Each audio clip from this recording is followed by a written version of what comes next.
Marmalade spread. Where are you? I see the question in your gaze. When you saw the distance in my face, the wanderlust was killing me.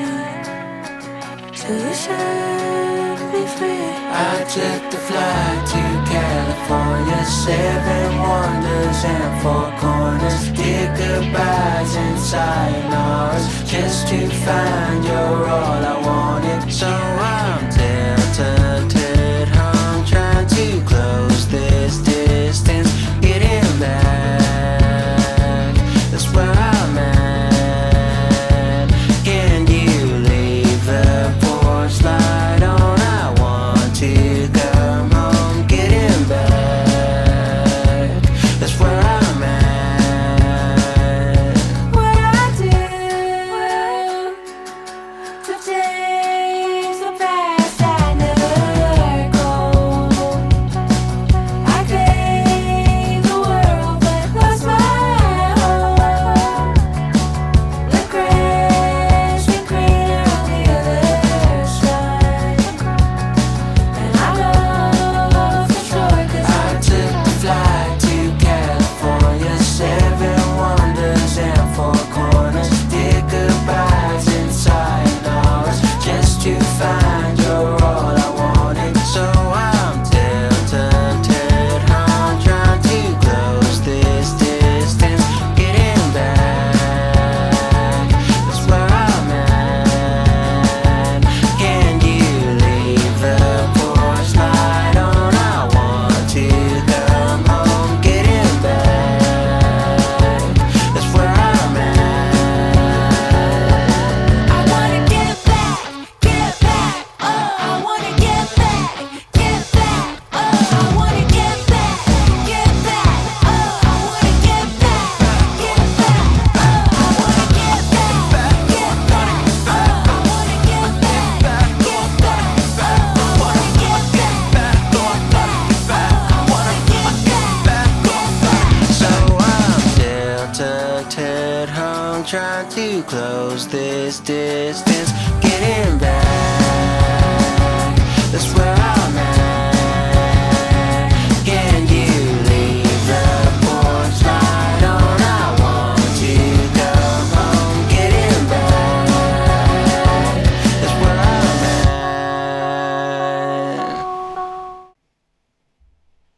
Well, that was Sayonara by Infinity Song.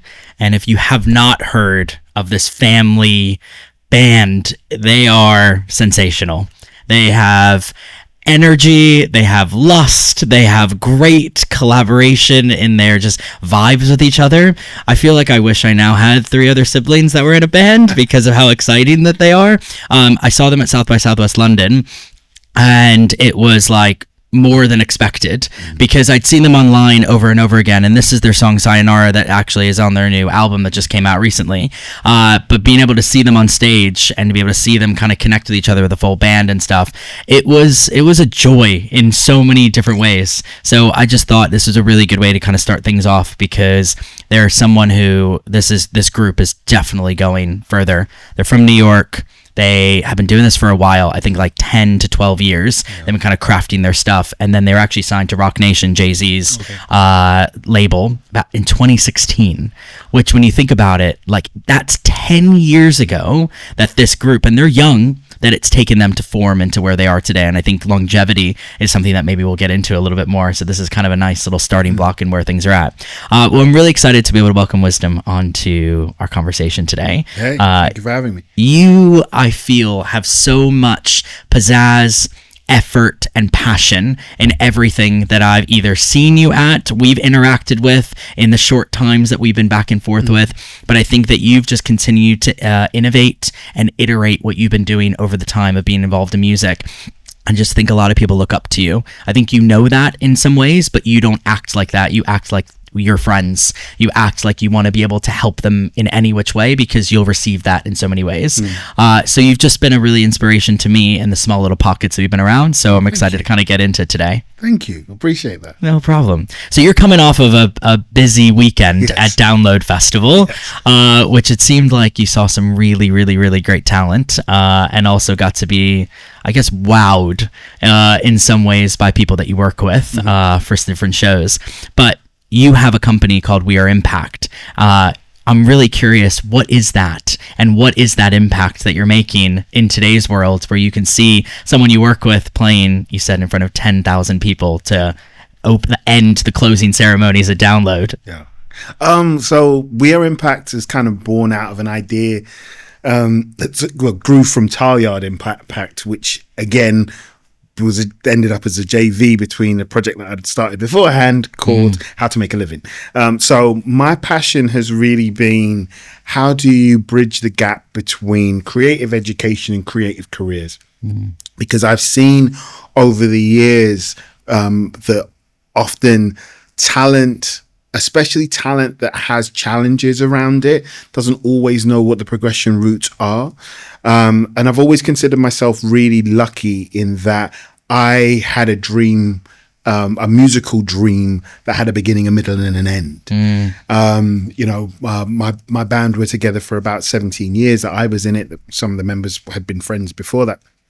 And we'd had some really high bits, and then we saw it come to an end, and we're able to end it as friends and sort of put out a final project together, and then sort of kind of go our separate ways and develop into the next stages of life. And I've known a lot of people who weren't able to do that. And I think it's one of the most beautiful things to have had the opportunity to have a dream, to have fulfilled it to a level, and seen it through. So I just feel really drawn to helping other people do that.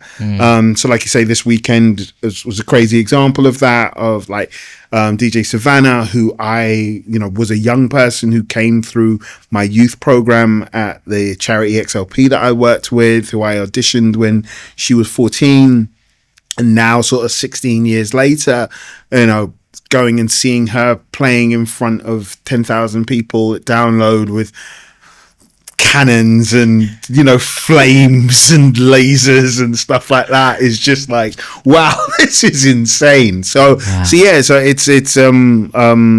it's a really fulfilling journey, and that's what We Are Impact are trying to do, is just trying to be able to bridge those gaps, the bits that people don't necessarily see, and trying to get into the spaces that don't necessarily have the funding, and ask the questions, well, why isn't this being supported? Or working across the different silos that exist within the creative industries, because music education seems so far away from like early career jobs and experience and the needs that creatives have. Like, how do we make these things work together? So that's what that's the impact that We Are Impact is trying to make. It's incredible to see that anyone can come up with an idea. Anyone can be able to see that and that and that, but it is actually putting that all together and understanding, is that actually going to move the needle forward into whatever progression that is being done? And everyone has different goals and what they're trying to achieve, and different environments that they're able to enrich in their own worlds. But to have an impact, I love that you actually have that in the name, because that is just what you are doing. It's the mission and every which way. And I feel like that has a lot of who you are internally in there. But maybe let's go back first. You grew up in West Croydon, Crystal Palace area and everything. What was the first moment that music hit you? What was the first moment that you thought, holy shit, this is something that's different? I think I had a couple. So I think at first, I used to love singing. I grew up, my sister's 10 years older than me, so I kind of grew up with her music collection and taste of Boy George, Duran Duran, and all sorts of soul and R&B stuff when I was a kid. And then I remember a friend of my mum's used to drop me to school, primary school, and one of the things I would do was sing him the top 10 on the way to school. And then when I was about 8 or 9, I went through puberty early, and I was in the school choir, and it was quite, kind of like a church choral choir, and my voice overnight went from this to this, like, hi, how you doing? Hope you're well. Hope everything is good. And my school teacher didn't know what to do with this voice. I didn't know what to do with this voice. And that kind of ended the choir for me, which I was gutted about. And then I went to secondary school, which is when I moved to Crystal Palace. And a friend of mine, and I'll always mention his name, Bobby Martin, gave me an NWA mixtape. I think it might have been Easy Does It. And introduced me to hip hop properly for the first time. So it was that tape, and it was Digital Underground's Humpty Dance. And this whole idea of rapping using my voice in a different way exploded for me. And it's always interesting now that when we look back, because you kind of get this sense like hip hop was always there, and it wasn't. It was this tiny niche of music. And living in South London, we had Choice FM, and Choice FM had a rap show. But other parts of London didn't have that rap show. So we got a lot of stuff earlier than even not even just the UK, but just even London. Wow. So big up 279 on that. So that was really an eye opener for me, and I just started learning lyrics and stuff like that. I never had initially didn't really have any ideas of being an artist. It was just, I just loved this thing. And then I think the real pivotal moment for me was my first concert, which was Arrested Development in Brixton Academy. And they got a song called Tennessee. And there's this almighty bass drum thud in the beginning of the song. And I felt it reverberate through me and was like, I need to do this. I don't even understand it. I think I was about 14 at the time. It's just somehow I need to do this. And that was around the time when I'd applied for Brit School. So I was in a school play, and Brit School had opened 2 years before for 16 plus. And then now they were opening their first intake of year 10, so for 14 plus. And a whole bunch of the cast were like, oh yeah, we're going to go for this. I was like, all right, cool. So I went and I applied, and 8 out of the 9 of us applied, got in from applying from my school, because as I said, at that time there was no Adele, there was no history at Brit School, there was nothing. It was just this new idea that just happened to be down the road from me in Selhurst. Just trying to get creative people and more in the music space that wanted to come together more. Yeah. I mean, and at the time as well, so now Brit School is separated into strands. So there's a dance strand, there's a music strand, there's a drama strand. At the time, there wasn't. So it was just this hot pot, cobbler pot, as we say in Barbados, of just talent that just used to merge. And at first time I'd come across dancers who would be in the hallway doing pirouettes with their legs around the back of their heads and stuff like this, and all these drama people who had all these new and weird and wonderful ideas and stuff like that. And it was just this amazing space to be in. And as I said, I hadn't really come in there looking to be a musician or rapper or anything. It was just this space where creativity was possible. And just being around other people and getting inspired, and then realizing what I had. So where it all started for me really was I grew up quite politically aware. I used to watch a show called Spitting Image with my mum, which used to satirize sort of what was going on in the political spectrum. And I remember when I was about 14, I think the BNP got in power somewhere. And just as a response, I just remember starting to write this verse. So I wrote this 16 about how I felt about it. And I showed it to a friend. And he was like, oh, this is cool. We should make something out of this. Okay. So we managed to get some time in the studio. So I recorded it. And then the school liked it so much, they put it on the Brit School CD. Oh.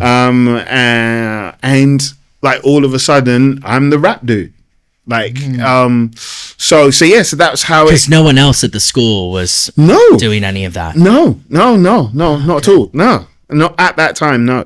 So that was kind of my first introduction to the music industry. And as I said, that was around the same time that I went to go and see Arrested Development. And yeah, all of these things just sort of to fall into place essentially. And yeah, that was how I got the bug. And I would say actually even before that, when I was at Harris, the school beforehand, I'd ended up on the student council when I was about 12 and suggested that we had either a Christmas or end of term party, and I can't remember what it was. And they were like, okay, yeah, we'll do it, but you do it.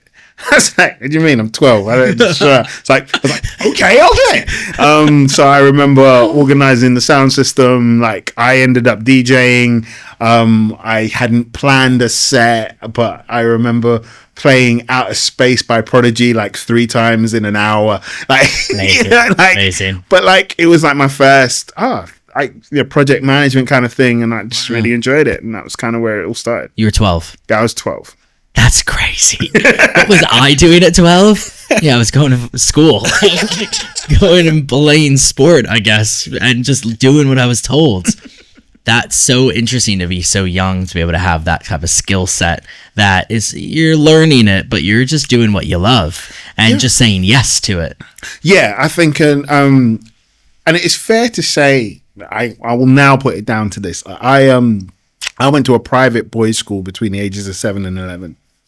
And there's a lot of talk about private school. And I basically went because the primary school I was in was horrible. My mum was just going to worry I'd end up in jail if I stayed there. And there is no class in those schools this is how you're going to become the people who run the world. But it is the underlying expectation, even from 11. So like a lot of my peers, their parents were bankers and in investment banking and that kind of world. One of my good friends, his dad was one of the managers of the Royal Mint. Like it was that kind of school. And one of the things that they did was we did cross country on a Wednesday. And if you see me, I've never been built for cross country. This is not what this body was created for. And so I was always at the back. And actually, me and my best friend, who is still my best friend, our friendship grew from being the last 2 people coming back. But one day we kind of decided, because the route that went round the park kind of went past the changing rooms. So we were like, why don't we just climb this fence? Like, no one's checking for us. Like, do you know what I mean? Like, no one cares. Yeah. So we decided that halfway around, we would climb the fence and just go and see if we could hide in the changing rooms until everybody else came back. And we came back and we got caught and got an absolute bollocking for it. But the teacher said something there that has kind of stuck with both of us. We talk about this a lot. It was that we don't care how long it takes you. The point is that you understand the importance of finishing. Wow.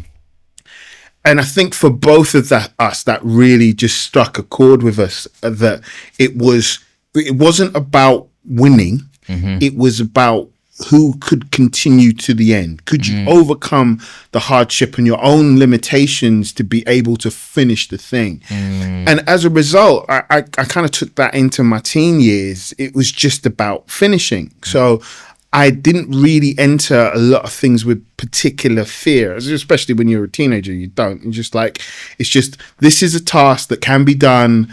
I mean, even if I'm not enjoying it, I'm going to finish somehow. Yeah. And I think when it comes to like events, that is the key thing, is about seeing it through to its end and delivery. And that's what project management is as well. So I think that's really a core memory for me, that I really like to finish what I start as a creative. And I think that's what's put me into a lot of places. It's really easy to start something. It's really easy to join something. I think people are always inviting you to join and do, and there's ideas flowing left and right, but it is completing something and finishing it, as you say. I work with an artist in Nashville, and that has literally been his slogan the last 3 years, because he can start a billion ideas left and right. He can go and take someone here, do that, do this, but the trouble that he goes into every single time is, I need to finish it. Yeah. So he's literally created a song that's literally called Finish It. And he plays it every time that he does those things. Yeah. And I find that interesting that you've had that instilled in you since you were 11. What that actually means, because it's not a participation trophy. It's not just doing something to just do something. It's actually going forward and completing something. And that bar hopefully will continue to raise higher and higher and higher as you do those things. And the people that quit, or the people that just throw it in, that throw in the towel in certain ways, they're not going to learn the full lesson through there. But I think because you have some depth by saying that, I'm going to take that on. Share, like, you're going to learn so much more by completing this, by finishing it, than actually just starting it and leaving it and going and doing something else because of disinterest. Or for you, it was just, it's not my thing. Why am I doing it? Why am I There's so many more things you can get from me than this. So It's well-roundedness. I need to get you a full picture of sports and athletic, all these different things, and help with rap, maybe, hopefully. Breath control. Right? Exactly. So we're going to continue in a second, because I want to get into a little bit more of like your journey through all these different ways. But I think the lesson is already striking you when you were 11. Yeah. Even younger, you were learning lessons throughout this time. We're going to go into the next song. The song's called Fumes, and it's by a Nashville artist called Chesley, who I've been super impressed with over the past like year plus that I've been following and listening to his music. I actually chatted to him closer to the beginning of the year, and he said, I'm going to release a song every 2 weeks, and it's going to be me, or it's going to be a collaboration between here. And I think as we were starting to get ready for this conversation, I just started to think about what are the songs that I really resonate with, and who are the artists that I really feel like are committing themselves to more than just, I'm just going to play that, I'm just going to make a song and put it out, but what is the actual goal that you're trying to be able to achieve, but actually doing that. And I think that is a big key that a lot of people are not following through with. So I think it's a nice little segue into this song. It's called Fumes, and it's collaboration with the artist Caleb Avery. So please enjoy Chesley, Fumes, Caleb Avery. I've been up too late, but maybe I'll sleep tomorrow. There ain't no company way down here at rock bottom. It's been looking like this for a while. Wrong way for 100 more miles.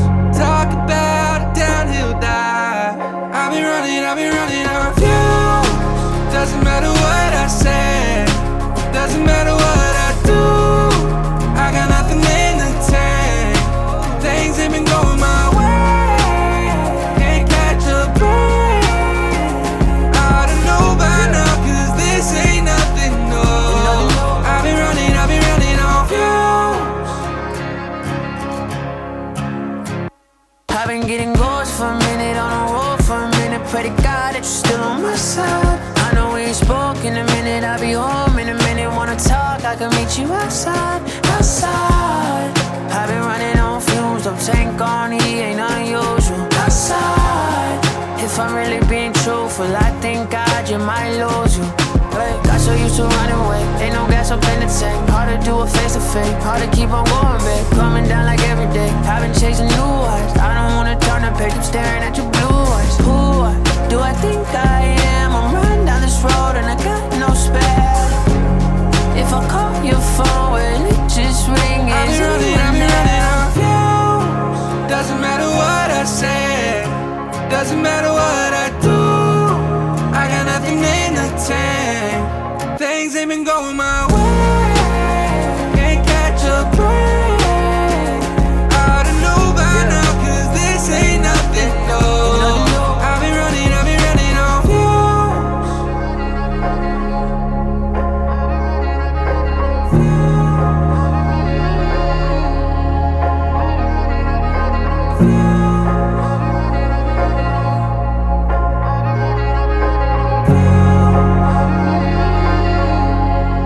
I've been running on fumes.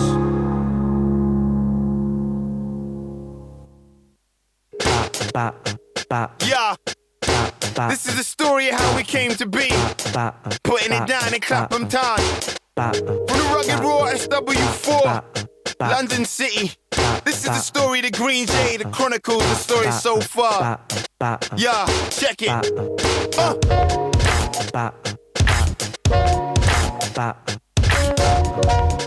Hey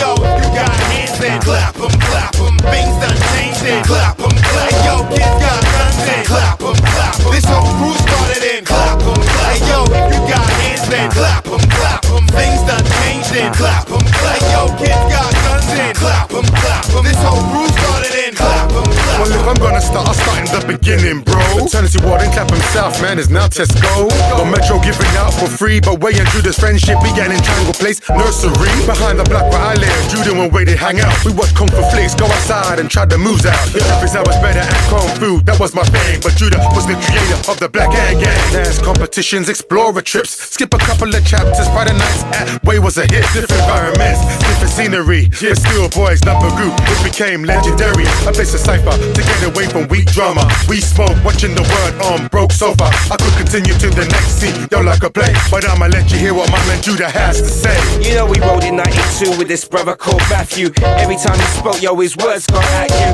We had an attitude, most would agree that our mindset changed when we sat and smoked weed. He was almost as loud as me, and we spent enough times chatting all through the night of what we found to be. What the downers be about piety, more what we saw at the core of our society. Never going quietly, we argued a case till the day Matt came talking about he found a thing called grace. And in a space of a few weeks, we saw him change like he danced to some new beats. No weed, no drinks with the laughter. 2 mats coming to ways with a pastor.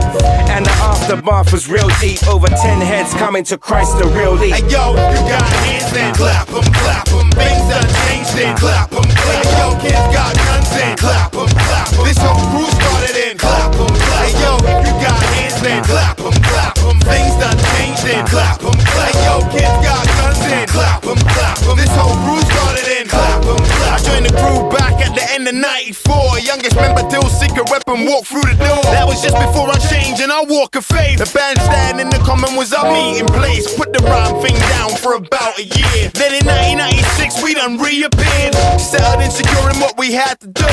But some of our members had left the crew. We started at Club Vision and the vision grew. Around the same time Clapham started to change too. Yup, we started buying houses, then the Sainsbury's came. The camp started cracking down on parking bays. Friday night chill out, replaced by Thursday night practice. We all met a mine up in Crystal Palace. But we still go to ways, but it happened less. Unless funeral noodles would burn our chests. Hey yo, I grew up on the same estate as Way. The red brick, William Bonnie, the times have changed. There was a time when mans will pop your chain, but then the coke came, now they pop champagne. There was a time kids used their fists to fight. With more dough, now they roll with clips and nines. Big surprise, open my eyes. One night at a gig with Zion Noise, over on the Bonneville estate.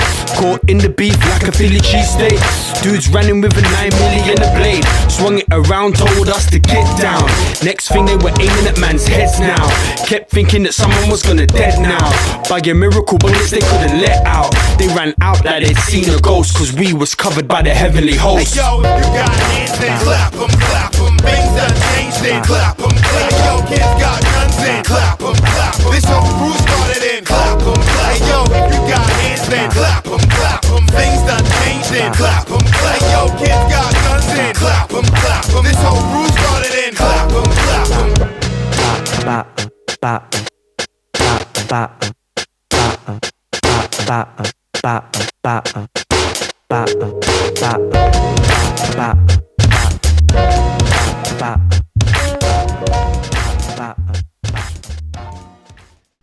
So yeah, that was Clapham by GreenJade, my old group. What a story that must be, and how you formed what that was. Clapham. I mean, Clapham. Yeah. What was the story of what's the title? How did that come up? So as I said, I was at Bristol. I was a rapper for the first year, and then the second year, we had a DJ workshop that was going on after school, and a guy joined by the name of Jason Bradshaw, who was crazy MC, who's about a year above me, and was just amazing. and I was pretty much in awe of, really. It turned out that he was amongst this group of rappers called the GreenJade sect who used to meet up in Clapham. So he eventually invited me to come down one day. So I met all of the members, and what they would do on a Friday night would be watch Ali McBeal, very important, watch The Word, and then we would listen to 279 or Tim Westwood show, and then we'd go into Wave's room and they'd play instrumentals and we'd all freestyle over the instrumentals into the early hours of the morning. This is like an educational program. I'm 15 and I'm just like, and like, so these guys are like 4 or 5 years. Most of the guys are like Way and Judah, who I end up being in a group with, are like 4 or 5 years older than me. Way's got this council flat. Not council flat. We had this flat. He was about 21, 22 at the time. And it was just this safe space for kids to go. I didn't realize it was a gang at the time. And sort of like, oh, he sells drugs, and oh, he robs people, and oh, he carries weapons. I'm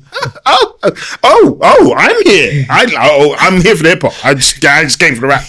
And so like I'm meeting these guys, and I'm start going on a regular basis because, as I say, as a 15-year-old, it's amazing to have even been invited. And now I'm rapping with these guys, and then sort of Jason would be at college and like teaching me how to freestyle, and we would be sitting in the library and he'd be like picking things in the room that I needed to incorporate in a rap and stuff like that, and just like taught me, because he was just, as now you know, when you think back on something because someone's older than you don't really consider it. He was only 16, and he was phenomenal. I'll give you a blast of this. Is the lyric he came up with when he was 16.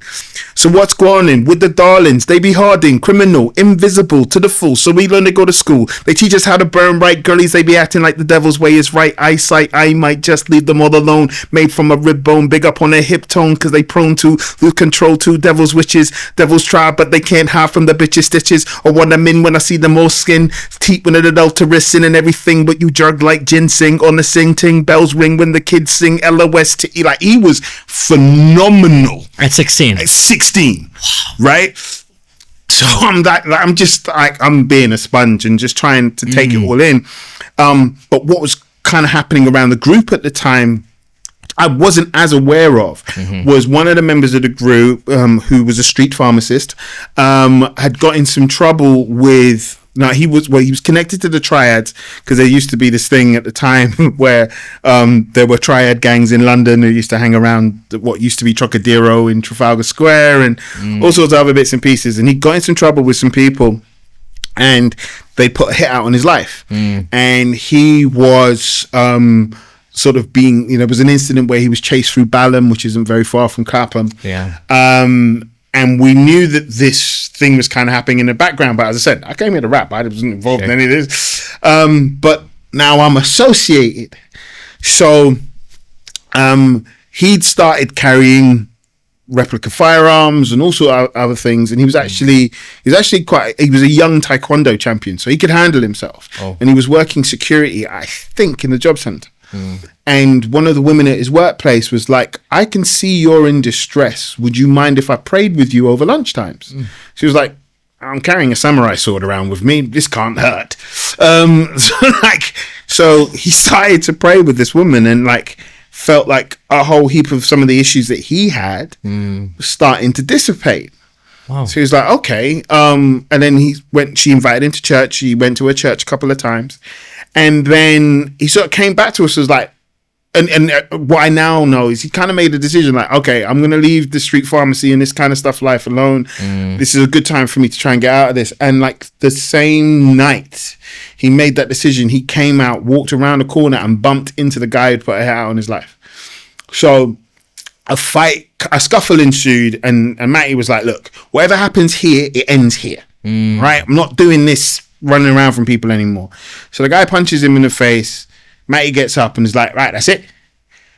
And the guy shouts after him a little bit, but then they just walk off, and that was the end of the beef. Wow. So Matty comes back and was like, look, this thing has happened. Also, I've started to go church, and I'd like to invite my pastor to come down and meet you all. And this was the time when hip hop was very much about growth and information, and we're still very sort of Public Enemy influence with a bit of NWA here, and there's a real political sense to it. So we actually used to have like Fruits of Islam and like other groups come down and talk to us, and we would go to other events. So it wasn't an unusual thing necessarily.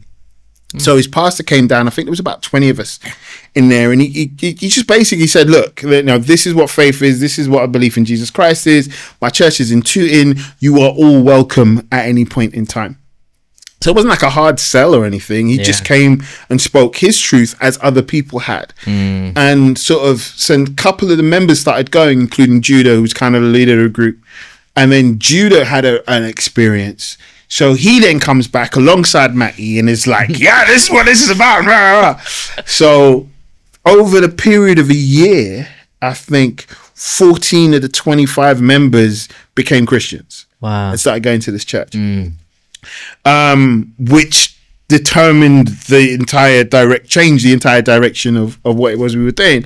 So we, as I said in the verse, put the rhyme thing down for about a year. So we kind of stepped away from music to kind of find out, what is this faith thing? What is this about? We don't really know. Most of us hadn't necessarily grown up in Christian households, which was in stark contrast to everybody else who was in this church, because this was a really tiny apostolic church where nearly everybody in it had been there since they were a kid. Okay. And then you've got literally the church doubles in size overnight with a gang from Clapham, which for them was more than a bit of a process, right? Imagine. And everyone at the time is kind of going through this real change of realigning things. So we literally went from, we'd gone as a group, I think, to go and see either Wu-Tang or Onyx. And within 12 months, we as a group were in a Fred Hammond live recording concert, like wearing suits. And it was just like, this is dramatic change. That arch is that crazy. arch is crazy. Yeah. And then, but we then kind of slowly realized that, we introduced to gospel music, for example, that we never knew anything about. And it was just like, you know what though? This ain't really us, if we're honest. Like, musically, this isn't where we're at. So I'd made the suggestion, because I said I'd been DJing a little bit, and I'd made the suggestion about, well, why don't we just make a mixtape for ourselves? Because, we love hip hop, we love what we're about. And so I invited everybody round to mine and just put on some instrumentals, and then the whole crew just rapped over it, our own lyrics, and we called the tape Rhyming Over Dubs, which we distributed around ourselves, because at that time we didn't even know that there was such a thing as Christian hip hop. It didn't really exist and wasn't on our radar. And we were enjoying it, and then found out that it started to get out to other people, which we weren't really aware of, but people were making copies of this tape. To which, to my surprise, I later found out that the Mackenzie family, that includes McNasty, the drummer, and Labyrinth, his younger brother. Yeah. This was how they were introduced to hip hop. What? Because they'd grown up in a Christian household where they'd had no access to, they weren't supposed to listen to secular music. So this tape was something that they then grew up on and became an inspiration for, which we did, and this was then happening. So then we were like, okay, we should probably start taking the music thing seriously. And we're probably, as a Christian group, not going to get away with being called the GreenJade sect. Probably not the best way to go. So we'll drop the sect. But I should say, and just to put into sort of 1990s context, the group GreenJade sect stood for Get Ready Every Enemy Now, Judgment Awaits Desolate Evil, Slowly Every Clock Ticks. Right? Wow. Yes.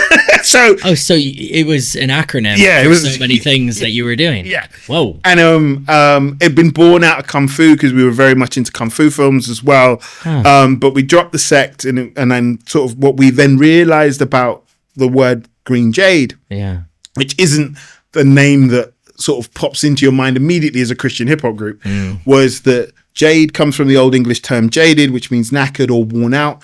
Green symbolized rebirth, rejuvenation. So GreenJade was the rebirth and the rejuvenation of those who were once worn out and knackered. Nice. So born again. Yeah, really nice. So then we started to perform mainly, and interestingly, we existed in both the Christian world and the mainstream world at the same time because we had all the links in the same places. So from a mainstream sense, our peers were Black Twang, Thai, Roots Maneuver a bit, but we were very much around that side. And then we're also performing in churches, and quite traditional churches, who, as I said, at the time were very anti anything secular. So, but their kids were listening to all sorts. Sure. So we ended up being the entertainment for a lot of youth events and stuff like that. And as I said, kids like Alec and Alex, who now run Def Jam 0207, would have been the kind of kids who came to our shows. So we kind of built that name and that reputation. And it's so interesting, that point right there, because when you think about in today's world too, kids are going to find what they're going to find. There's no stopping them, no matter what group that they're involved with or whatever it is, with the internet and so much of just everything being instant that you're getting. Kids are going to get what they're going to get. So if you can lean into that a little bit more and just create a little bit of barriers or guidance or structure around it, it can be influenced by tons of stuff, as long as it's something that is going to move in a positive direction. Now, some of that might be negative at times or might shift in different ways, but it was happening. It's always happened, no matter what it is. This is the thing as well, but you have to also take into consideration, this is pre-internet. Wow. So, and even hip-hop is this is late 90s, so hip-hop is only just starting to make it onto the radio here in a mainstream way. Yeah. This was still when people had to go around record shops around London to find vinyl. Interesting. Okay, so there's no internet. Like, we started, from about 98, we started going to the States, and I'm going to play a tune later from one of the groups that we met out there, because there was a burgeoning Christian hip hop scene there, and kind of one of my first jobs in the industry was I started up a distribution company that brought over Christian hip hop. Wow. Because you weren't going to find it. It wasn't distributed. One of the groups that most impacted us was a group called the Boogie Monsters, who had this song called The Mark of the Beast. And we had the opportunity to meet them in 1998. And Vex, one of the main members, could not believe that his CD had made it to London, and that there was this group from London who'd come and been inspired by what he couldn't fathom it, because it was like, I didn't even know my CD got out of my state, let alone across. Do you know what I mean? So so we were bringing a lot of that as quite a new thing. In for both a London sense and a UK hip hop sense, because hip hop didn't really become mainstream here until about 2000, 2001. Yeah. By that point in time, we'd been around for 4 or 5 years. Wow. So there was a lot of influence in the US to be able to actually get to the moment where you are as just GreenJade and where things were going, how things were at, but also you were doing it in your own way, because it seems like the influence that you were bringing in was coming from all the groups that you were involved with, but then all the influence of this is the hip hop scene, but also this is the Christian scene, but there's so much synergy and that stuff. But then there's also these guys in the US that are doing this stuff, and that is such an interesting influence within you, because now you can make it your own. Well, interestingly, for us, we never really considered about trying to make something that was UK. It's like reggae. And I know there was this argument then, and there still remains this argument now. I don't think you can be a reggae or dancehall artist without using a Jamaican accent. It's, it didn't work. And because as well, for a lot of us, and definitely for the members of the group, we all had family in the US. I got family in Flatbush. I've been out to the States by that when I was a kid and stuff like that. So that influence was direct for me. Okay. So we almost weren't trying to make hip hop for a UK audience. The bar we were setting ourselves against was Jay-Z and was Nas. And that's where we're lyrically trying to go. Whereas if I look at like how grime started, it's very much UK, Sure. and was about that East London British accent and stuff like that, and they were their own influences in a way that we weren't. We wanted to be able to make music that could stand against De La Soul, Tribe Called Quest, Jungle Brothers. That was what we were aiming for. Yeah. Wu-Tang. Yeah.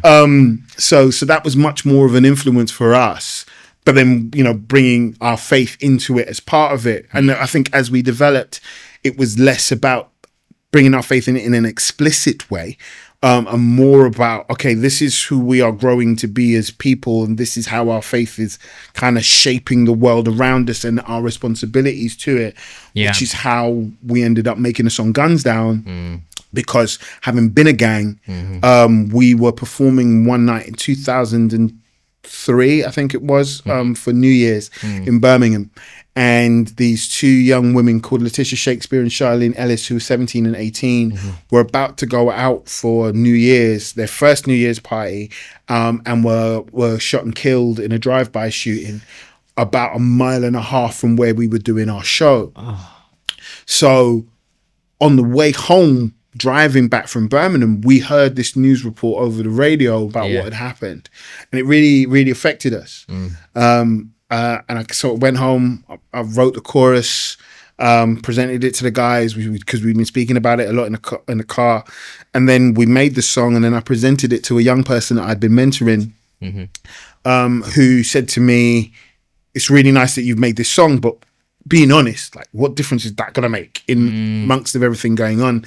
And again, to put some context around it, we just had the Yugoslavian war, and what happened as a result, there were a lot of firearms in Europe that had made their way back to the UK in a way that it had never really been before. So yes, gangsters, and I mean like proper gangsters, had access to usually shotguns, right? But now they were like machine guns and various other bits and pieces making their way onto the streets and to younger and younger people, which was a new thing relatively for the UK. Okay. So we wanted to do something that actually had an impact. So listening to what that young person said to me, I went to a charity that we'd worked with. We knew we were in schools. And we're like, look, we've got this song, we've got this idea. We'd love to take it into schools, but we don't know how to. Could we join with you? And the head of that charity had just come back from doing some work in Trenchtown in Jamaica, saw the violence over there, could see that could we had all of the same sort of issues here, and wanted to do something about it. So going back to this idea of impact, I didn't just want to make a song, we wanted to make an impact. So we started the Gunz Down Schools Tour with XLP. And one of the first schools that we went into has now changed its name, but was called Geoffrey Chaucer, and was in Elephant and Castle, actually literally just around the corner from where we are. Wow. And they, at the time, there was a huge gang problem between Peckham and Brixton. And Elephant and Castle sits directly in between those two. Yeah. And after the show, a teacher kind of frog marches this kid towards me. And was like, he should talk to you. I was like, okay, cool. And so I said, like, how did you like the show? And his response was, I think it was really good, but I think it's a bit late for me. And I was like, well, why would you say that? And he was like, well, I think it was my cousin was stabbed and killed a couple of weeks ago. My brother was shot and survived. And I know that there's a hit out on my life. So I'm wearing a bulletproof vest to school. And he pulled up his school uniform and had a vest on underneath it. Remember, this is South London. This is not LA, right? Yeah. So, and he was like, I'm 15. And we were able to get some support around him. He ended up getting arrested, and one of the members of the group went to actually help get him out of lockup. And then 6 weeks later, he was actually stabbed. Thankfully, he survived. But because we had been there was now a circle of support around him that could support him and his family in recovery and find them other options. And I think as a musician, that was possibly one of the most impactful things for me, because it was like we actually made a difference. Like if this doesn't make any difference to anyone else, if we hadn't been there intentionally doing that with that song, with that intention, that kid may have died. And like that for me was phenomenal to have been, and humbling to have been involved in. So we ended up continuing to do this, the school tour for about 5 years.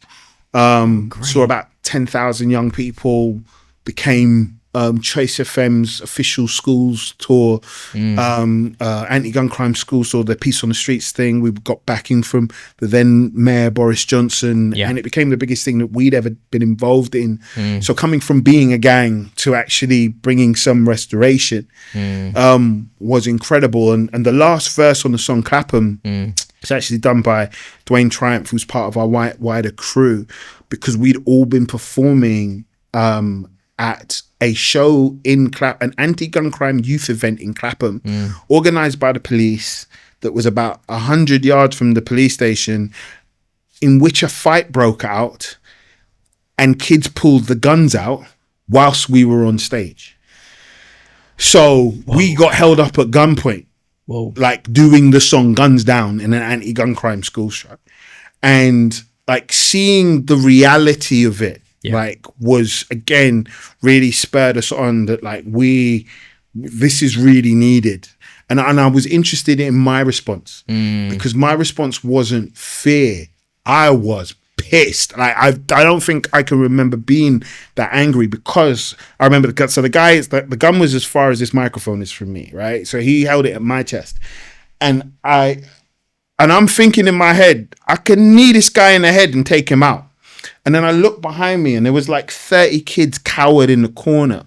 And I was like, but if I hit him and that bullet goes anywhere, I'm responsible. Okay. So he kind of scanned me and scanned a few others, and then sort of him and his mate ran off.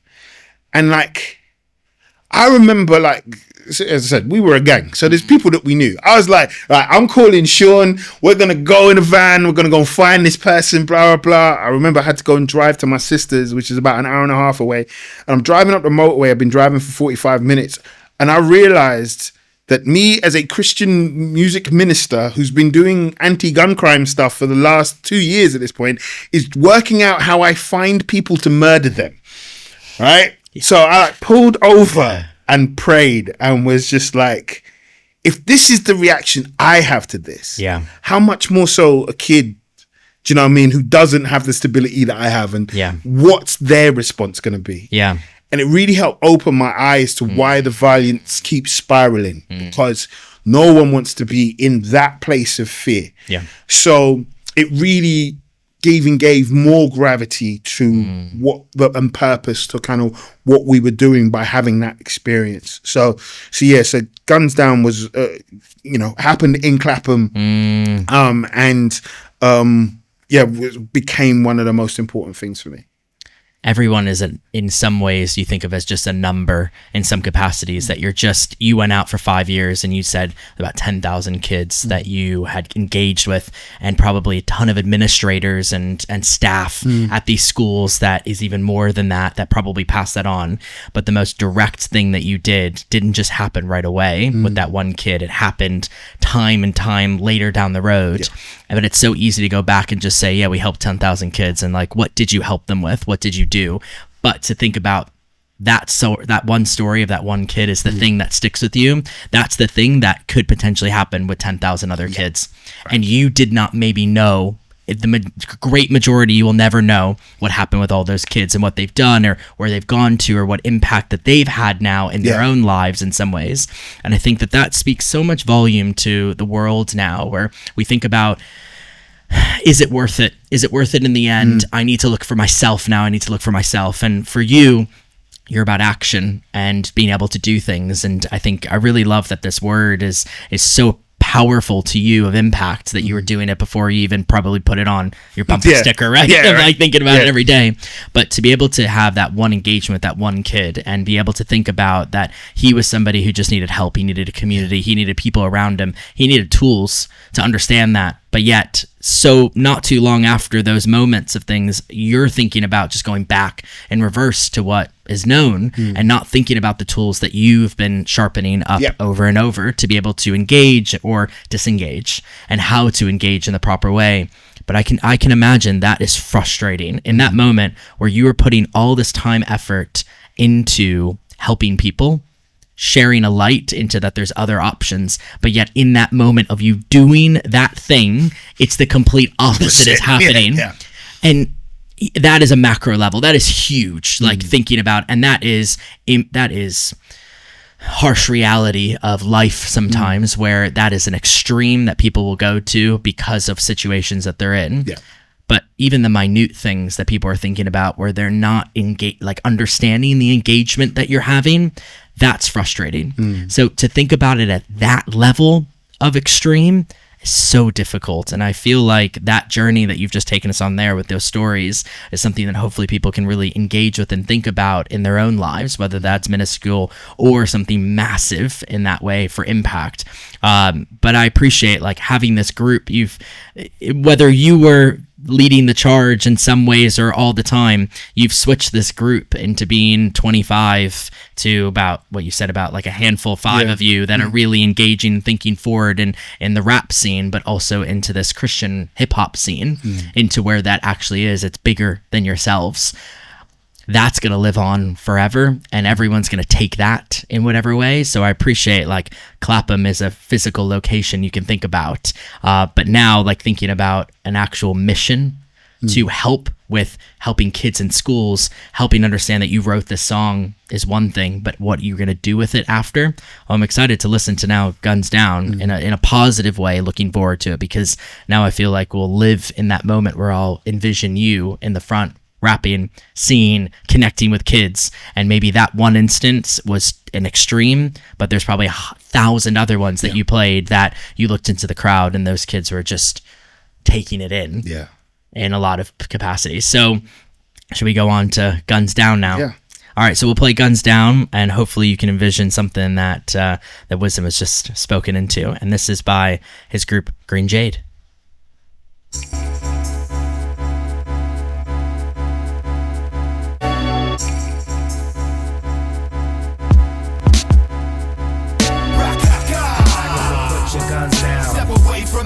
Lay flat on the ground. Put your hands on your head. That's how it goes down.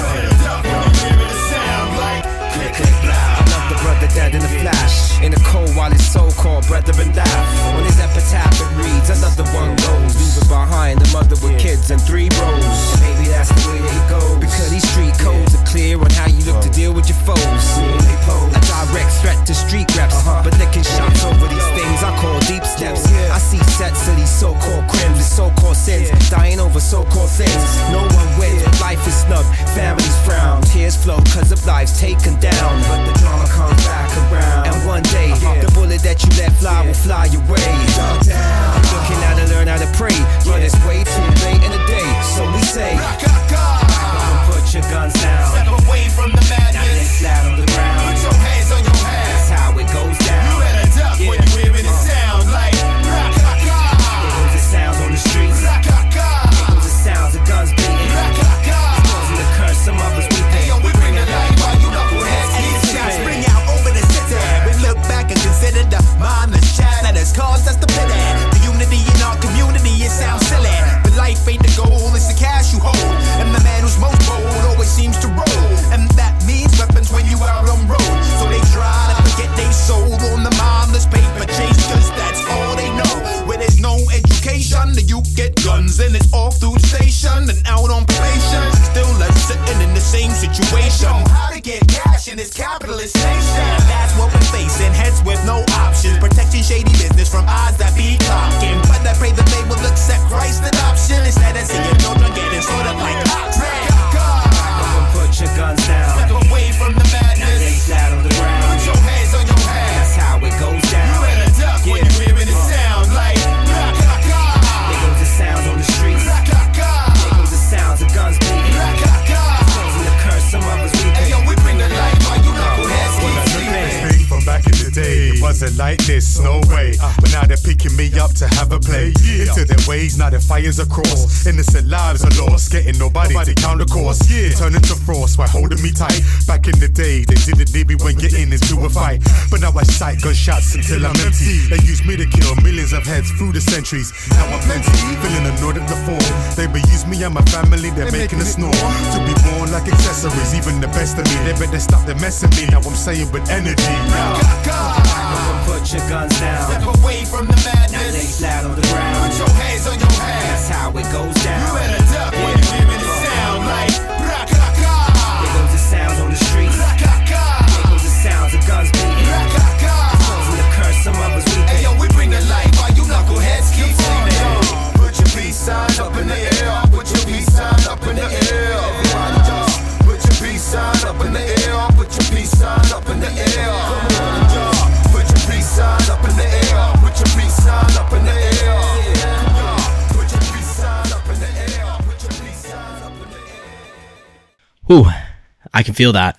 I feel like we were there in a lot of ways. I can kind of visualize what how your presence was, why you were engaging with different people, and being able to collaborate with a charity to be able to make that all into actual reality. I think is then the next level of stuff of building that structure. But I think it's really nice. You've been kind of telling me that you have a verse. This guy's got a verse. This guy's got a verse. This guy's got a verse. But that must be really interesting to kind of know when are you taking the mic in certain ways. Was that always the same thing with this group, that you always like had an order that you were in, or it just like kind of shifted? One of the things I loved about us as Jade was that we all had a role to play. And this has been an interesting thing for me for collaboration, sort of moving forward, as what so we were in a wider crew called Zion Noise. And I met up with one of the members a few years ago, and he was saying that like, oh yeah, man, whenever you were on a track, we knew we had to raise our game because Wiz is gonna come and mash it up, so we had to be better.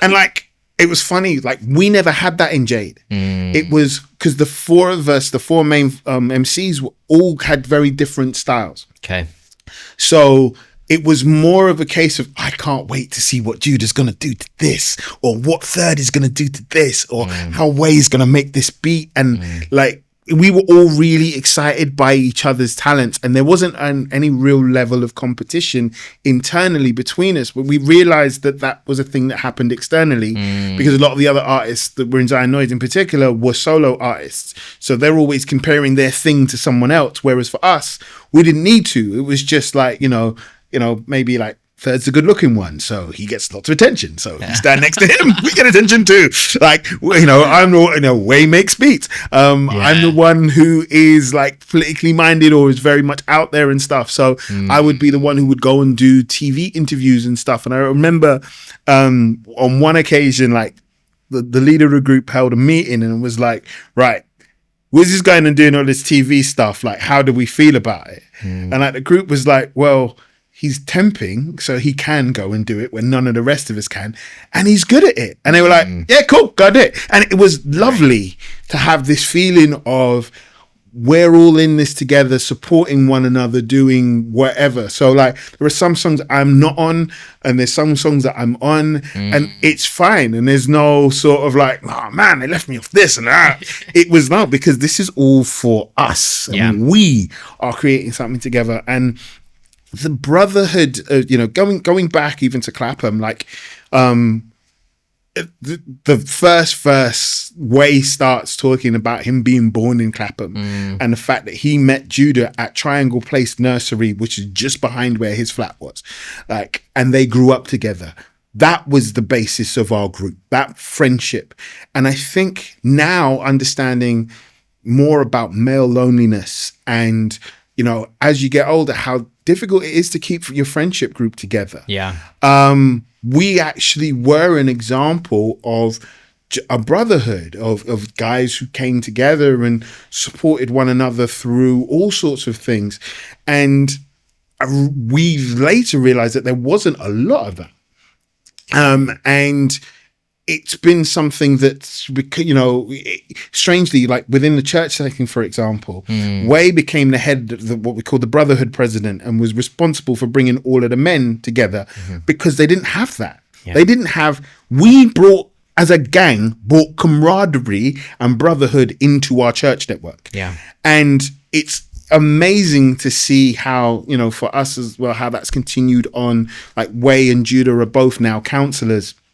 And it's amazing seeing them use that skill in different ways. Wow. But just this importance of bringing people together has always been a big part for us. And musically, that was the same. It was just like, oh, what are you good at? Let's shine a light on you and your talent. And like, there's a track that we've got called Spit, which I listened to recently, where I've got quite a big verse, and like, just thinking about how happy everyone was for me to end that song, and it being like, oh, it's really cool that when the guys heard the verse, they were like, you've got to anchor this, like, and without there being an ego in it. And I think on a wider level, what I've seen in a lot of black music has often been an engineered crabs in a bucket mentality, where there's this idea of scarcity.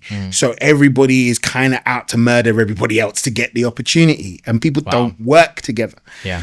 And I wanted to be able to, again, have an impact on that, which is actually kind of was the idea behind the MOBO Unsung stuff that I did. Yeah. Because MOBO had been running Unsung for a few years, and I put in a proposal after George Floyd to say that, look, because it was kind of more X Factory, and I was like, right, rather than we have 10 finalists, we pick one and who ultimately isn't as successful, and then the other 9 go on to be huge, because like we'd had Tion Wayne and Stormzy as part of MOBO Unsung, but they didn't win.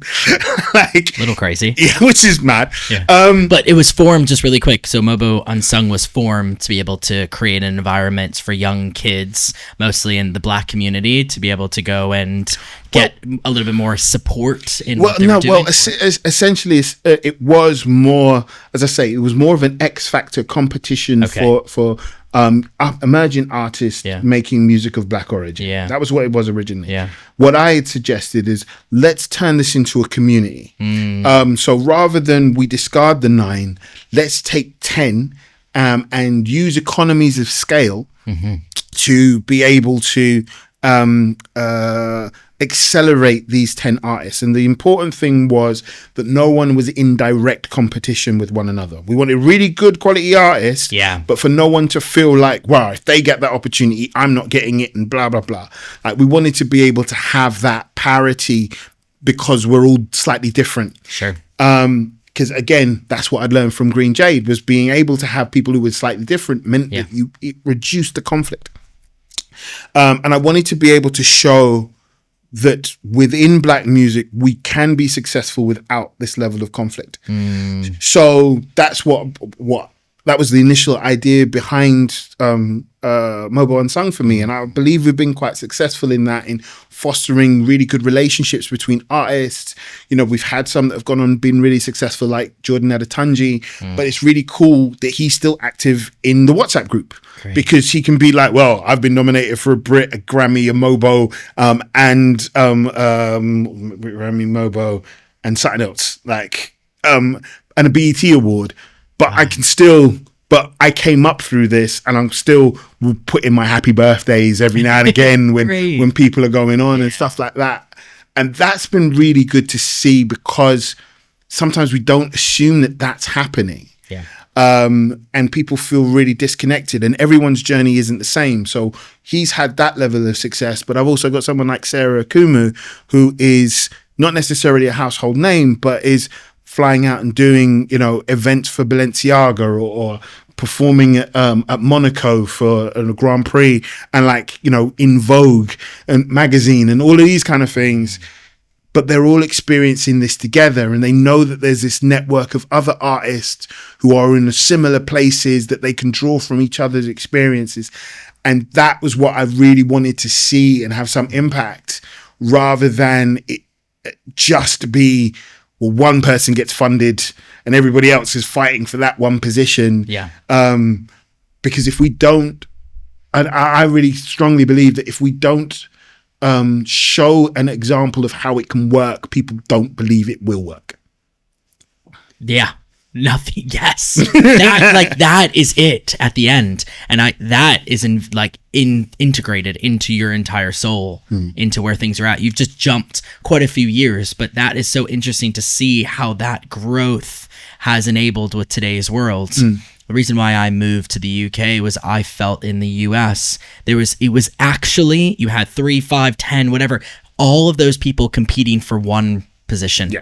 And it wasn't the fact of saying if you didn't get that one role or that opportunity that it's just not your time. It was like you lost. Yeah. And it felt that all the Yeah. time. And I love the way that you've spun this into so much, in the fact of don't change too much of the programming. We'll make little bits and little bits of change, but it's not about the one, it's about the group. Yeah.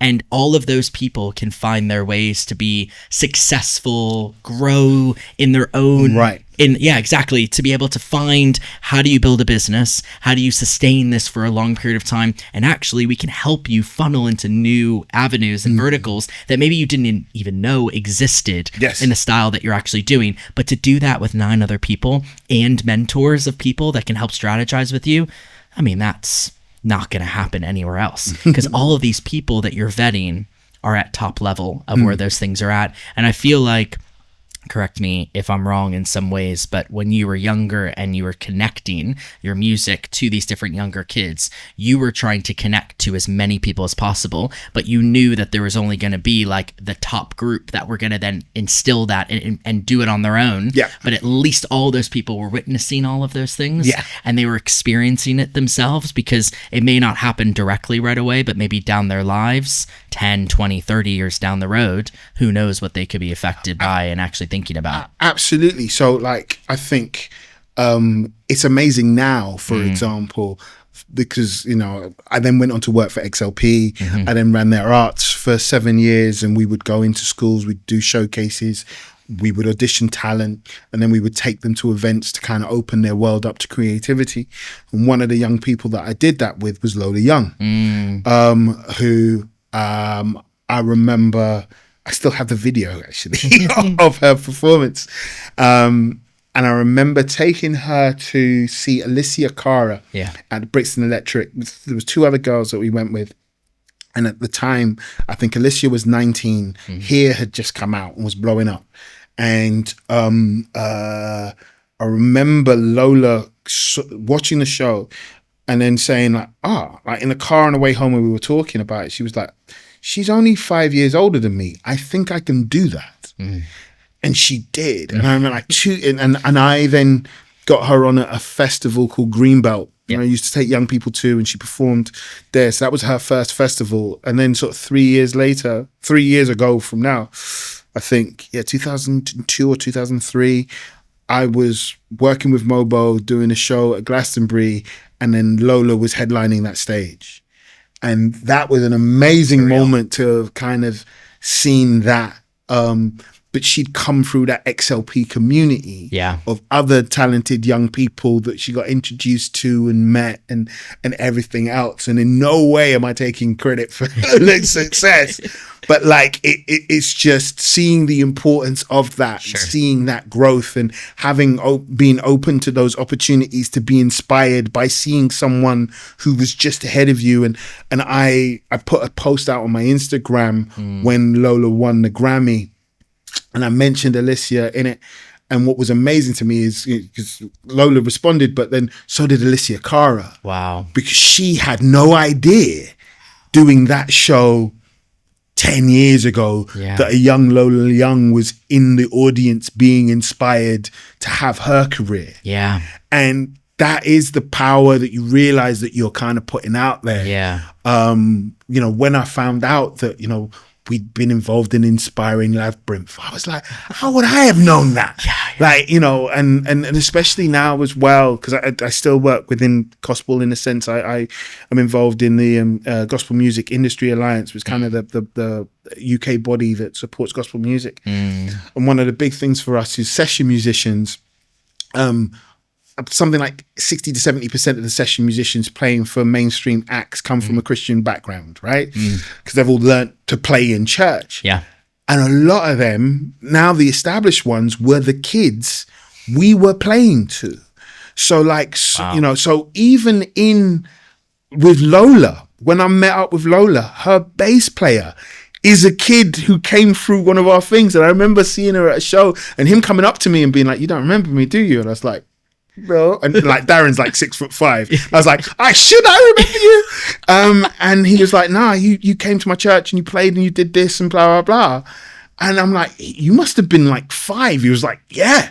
Like, you know, my gosh. and like now I'm watching him play Summertime Ball. Wow. Like, so it's one thing. Yeah, Lola was the name that everyone will know. But for me, I'm watching that and I'm going, wow, like I've had an impact on like 2 people on that stage, and watching him as a young black session musician on that journey as well is as heartwarming as seeing, you know, I still in text contact with Lola's mum and we'll text each other every now and again and be like, "This is mad." Like, so that kind of thing is incredible. And I think it's the importance of being able to put talent in a place to be inspired and be able to see something else and see that it's possible, I think is so crucial. And one of the reasons why I find like the middle classes often have an upper hand on that, because they have the money to go to those festivals, they have the money to go to those events, they can open their children to be inspired. And I've always been really, you know, since my experience of working with XLP, really been encouraged to support grassroots organizations who are doing those things, who are taking those kids out and stuff like that, and getting them inspired by the world that they're surrounded by, because I think it's so important for creativity. You never know who's in the audience, but if you consistently put yourself in those communities, whether you're an attendee or you're an organizer, there is going to be impact that's made. Absolutely. And wow, that is such an incredible story to feel, because Lola's playing O2 Brixton this month. Yeah. And that's so funny to be able to think about how you took her to next door to that show, and how many years later she's headlining those things. But it is really that trickle down effect, and that you never know who they're going to connect with. And the amount of times I go out in London and I just get overwhelmed by like, you know each other, you're doing that now, you're connected that way. I can imagine that is times probably 50 for your world of things, of how many times you've seen people in the same world that you know, or maybe didn't know, but now you know what world that you connected with them in some ways, and how much that they've grown and grown and grown, and the inspiration they need to now do that for the next generation and passing that down. And I feel like it's getting more responsibility for the younger generation now to think about, how do you trickle that down? Because there's billions of programs out there. There's a lot of opportunity. People are creating new stuff every day. But what is their message on how they're doing stuff?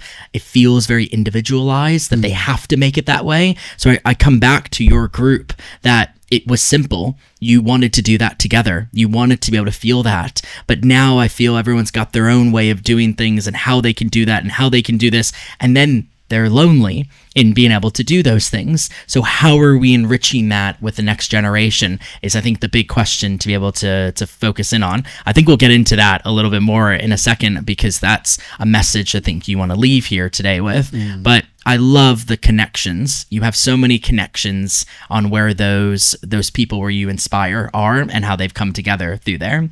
Shall we crack on with the next song? So this song kind of, again, is about those connections. So as a group, we were really inspired by a group called Science Supercrew from France. And the reason for that is because a lot of things happen for us in Birmingham. There was a group of friends of ours called Michaelis Constant, who used to come down from Birmingham and come and watch us. Who were like they were like, we're going to be opening for Farside. So I was like, you know what? Let's just go. Like jump in a car. We're going to go up to Birmingham. And we went, and our guys were on first. And then the announcer kind of came out and was like, look, we got this group from France. They don't rap in English, but I saw the sound check, and they're really good, and I think you'll kind of enjoy it. And so everyone's just kind of like, oh yeah, French rap, what's this about? Yeah. These guys took our lives for 45 minutes, and we just stood agog that this is incredible. And it was really an example of the power of music that I did not understand the words, but I understood the intent. And we came back, me and Ferd went to the show, and we came back on the way home for 3 hours. The only words we said to ourselves was, we need to practice. And we rang the guys, I think we may have rung them at 11 o'clock at night and been like, we're booking a rehearsal tomorrow. Y'all need to be there. Yeah. And then me and Third then tried to replicate what we had seen for 45 minutes in this. And we were like, right, we need to improve. This is what we're going to do. And then we were going to be like... Everyone probably looked at you and be like, what are you doing? Yeah. And then we found that they were going to perform in London, and we made everything to make sure that we could be at the show. And seeing them just so inspired us. And as I said, this is the power of being inspired. Yeah. And that had an effect on the way that GreenJade performed forever. Like, so I had the brief opportunity to kind of get to meet some of them. Obviously, I don't speak French. They don't speak English. But like, just these little connections of that came about because we went to Birmingham to support our friends, and we saw something that then inspired us, that then changed the way that we did what we did. Like, you know, it is those kind of connections. And like you say, there are a number of these different groups. And I feel that in their sense, their crabs in a barrel thing is about the lack of funding. So they're all going for the same funding. Yeah. And they're trying to get it. And, you know, Arts Council funding is really difficult to get. And then even when you get it, the reporting is a nightmare. True. Like, it's such a difficult thing. And again, one of the things that I wanted to do through MOBO Unsung was help the individuals learn how to get funding, because once you've got it once, it's easier. So we worked with Help Musicians on that to kind of help them learn how to do the applications. Sure. But I also wanted to show that a different way. One of the things that's been a challenge for Black music is it's usually been supported by illegal means to start off with. So I remember someone saying that, like, it's almost like blood diamonds, conflict diamonds. You're happy for the madness to be going on to create it, and once it's successful, then the majors come in and sort of cream off the top after the criminality has had to happen to get you there. Okay. So if we look at grime and the fact that most of those radio stations that were doing it were often owned by drug dealers. It often also, you know, we had a whole period of time where it felt like the music industry was literally signing artists out of Feltham car park as they got out of jail almost, or while they were still on remand, because they had the money to kind of put through the system, especially now that the algorithm kind of makes it a pay to play world that you're in. Yeah. And music videos is a very good place to wash money. Like, you know, it meant that things that had substance weren't getting the funding. Yeah. So you get this impression that the only thing that rap music is about is more money, more cash, more hoes, and it isn't. There's so much more going on there. There's so much more creativity, but it isn't often the thing that gets funded. Yeah. And that's where I think the grassroots organizations need to know about each other so they can work with one another. Yeah. And B, you know, we need to get more investment, and I'm hoping that this report that the UK Music did will help push more investment into grassroots Black music. Because when I look at, you know, if I look at like house and rave music in the 90s, that was shut down from being in warehouse parties from the criminal justice bill.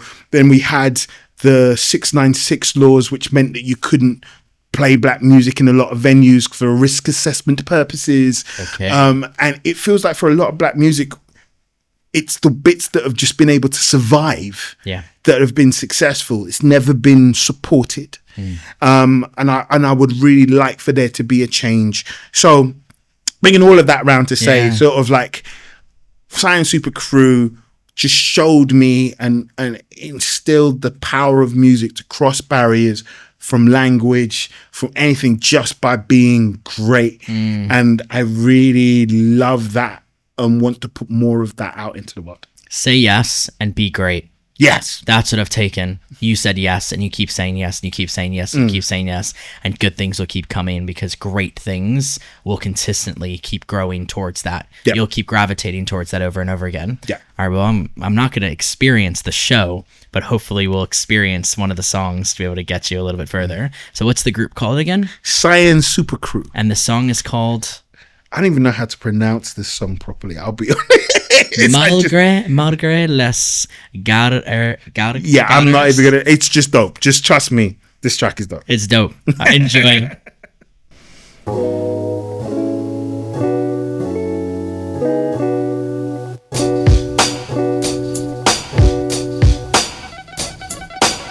Malgré les galères, mieux faut tenir compte. Toute cette tempête rend notre union plus forte chaque jour. Well.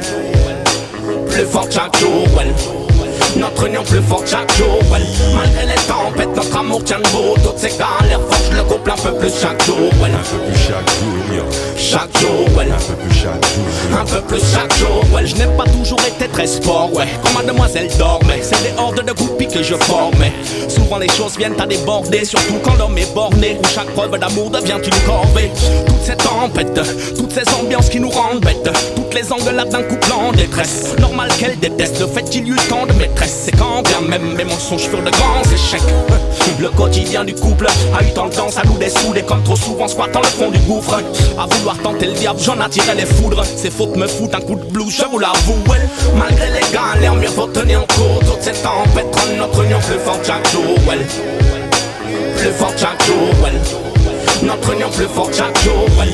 Malgré les tempêtes, notre amour tient debout. Toutes ces galères forgent le couple un peu plus chaque jour. Well. Un peu plus chaque jour, yo. Chaque jour. Well. Un peu plus chaque jour. On a pris le risque de s'aimer, même de cesser de s'aimer. Notre enchaîné, jusqu'à s'aimer nous deux enchaînés. Hier est fini, c'est nul. Et avec lui nos premiers je t'aime gêné. Je t'aime n'en a gêné. À qui la faute? Ni à toi, ni à mon job, ni à moi, ni à mon zob, ni à 10 amantes. Le temps rend l'amour amer, mais idéalement le grandit. L'amour est mort, celui qui l'a dit a menti. C'est nouveau chaque jour, nous de ça que j'aime. Quand je baise notre bébé chaque jour, c'est plus fort que ça en a l'air. Mes honneurs à la femme, sans qui de l'avant je ne peux plus aller.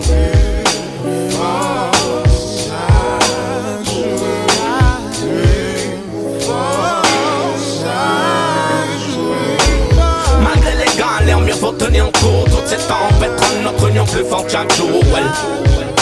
Plus forte chaque jour. Well. Notre union plus forte chaque jour. Well. Malgré les tempêtes, notre amour tient debout. Toutes ces galères forgent le couple un peu plus chaque jour. Well. Un peu plus chaque jour, yo. Chaque jour. Well. Un peu plus chaque jour. Un peu plus chaque jour. Well. Malgré les galères, mieux faut tenir en cours. Toutes ces tempêtes rend notre union plus forte chaque jour. Well. Plus forte chaque jour. Well. Notre union plus forte chaque jour. Well. Malgré les tempêtes, notre amour tient debout. Toutes ces galères forgent le couple un peu plus chaque jour. Well. Un peu plus chaque jour, yo. Chaque jour. Well. Un peu plus chaque jour, yo. Un peu plus chaque jour. Well. Malgré les galères, mieux faut tenir en cours. Toutes ces tempêtes rendent notre union plus forte chaque jour. Well. Plus forte chaque jour. Well. Notre union plus forte chaque jour. Well.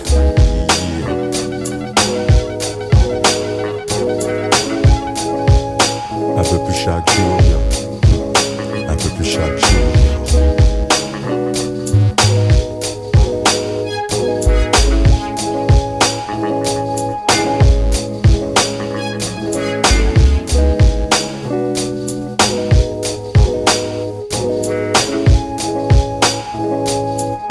Un peu plus chaque jour, yo.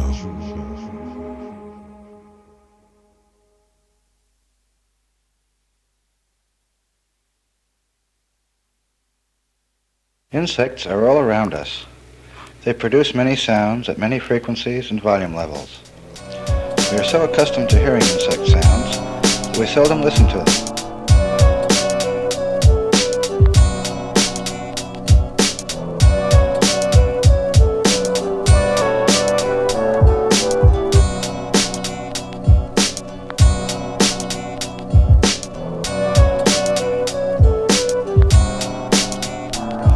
It don't matter who booyah, scatter. Drastic first matter up to capture your imagination with a fourth dimensional graphic schematic on telepathic communication. Selected method, undetected telepathic persuasion. Evolves evacuation, your defense stations been sabotaged. But Lieutenant Command, roll down messianic peasant assassin at large. I'm blasting a barrage of lyric lyrics of all different speeds like a civic. Stick shift, my mind drifts in the spirit. God gifts not to receive but to give it. Won't say it lest I live it. Drunken dragon slayed, then evicted from my premises. Can measure this with unfocused style, or mimic the styles of the nemesis, dopest lyricist, locust from the sky. And ever since my second birth, I've been transforming like a fly. Body parts start to fall off, only to replenish with my guard starts to finish. So I defeat and diminish these possessed MCs. I told ya, soldiers never rest at ease.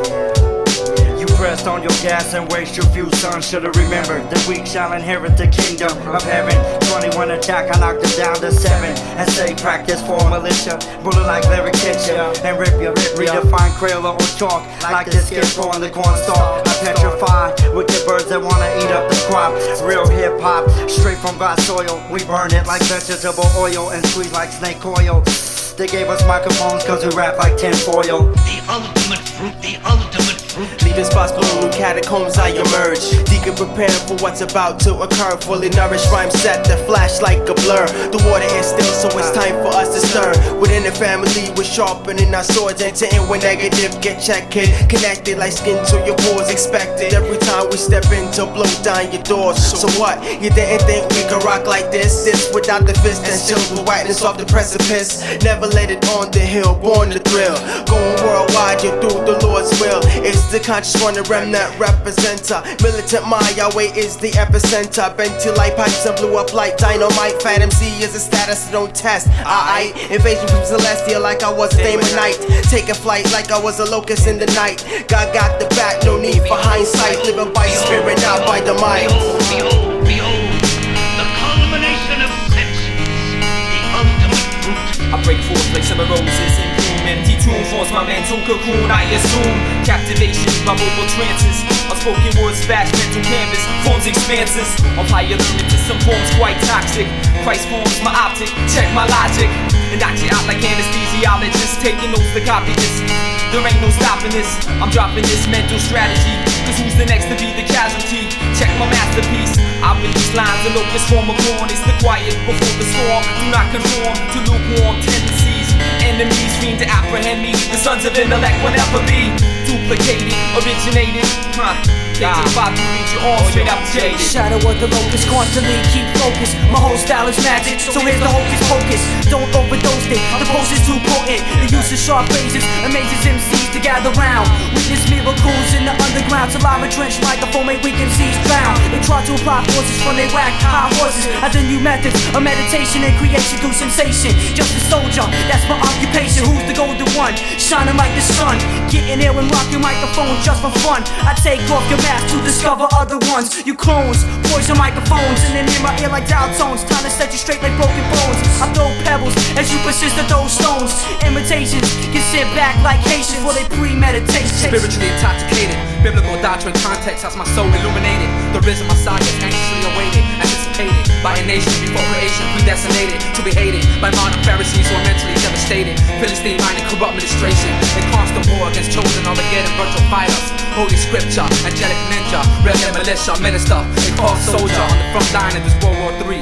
Righteous army, divine military, receiving strategic battle modes of Trinity. Those foes who oppose Jehovah Rohi will be sentenced to the fiery penitentiary till infinity. Eternal catastrophe is a penalty for unrepentant, sin-scented troops of iniquity. Perpetrator of Mount Zion, pleading on to blasphemic icons. Present day Babylon, like the post-Roman Empire to the government of Hong Kong. When the empire strikes back, we attack on full force. Of the facts that the attack continue course. I got that to wield the sword. In poetry we equal skill like samurais of an analyzed mission. Execute with no compromise. Notarized by my commander-in-chief to exterminate the false beliefs and infiltrate the weak. Zero tolerance of fraudulent ministers of any man. And once they rise against the remnant architects of family hammer. Digital vandalists, original evidence programmer. Do you have the stamina to outlast the soul dismantler. And so follow the straight and narrow, don't fall for lies of pharaohs. Fuck the fiery arrow, shadow of the locust. Focus on the I am I, El Shaddai will glorify. Thomas, I don't let your soul run dry. Never fall, stand bold and in control. As the winters get cold, we plan to fulfill what's been foretold with militant tactics. Biblical mathematics, hitting your attic.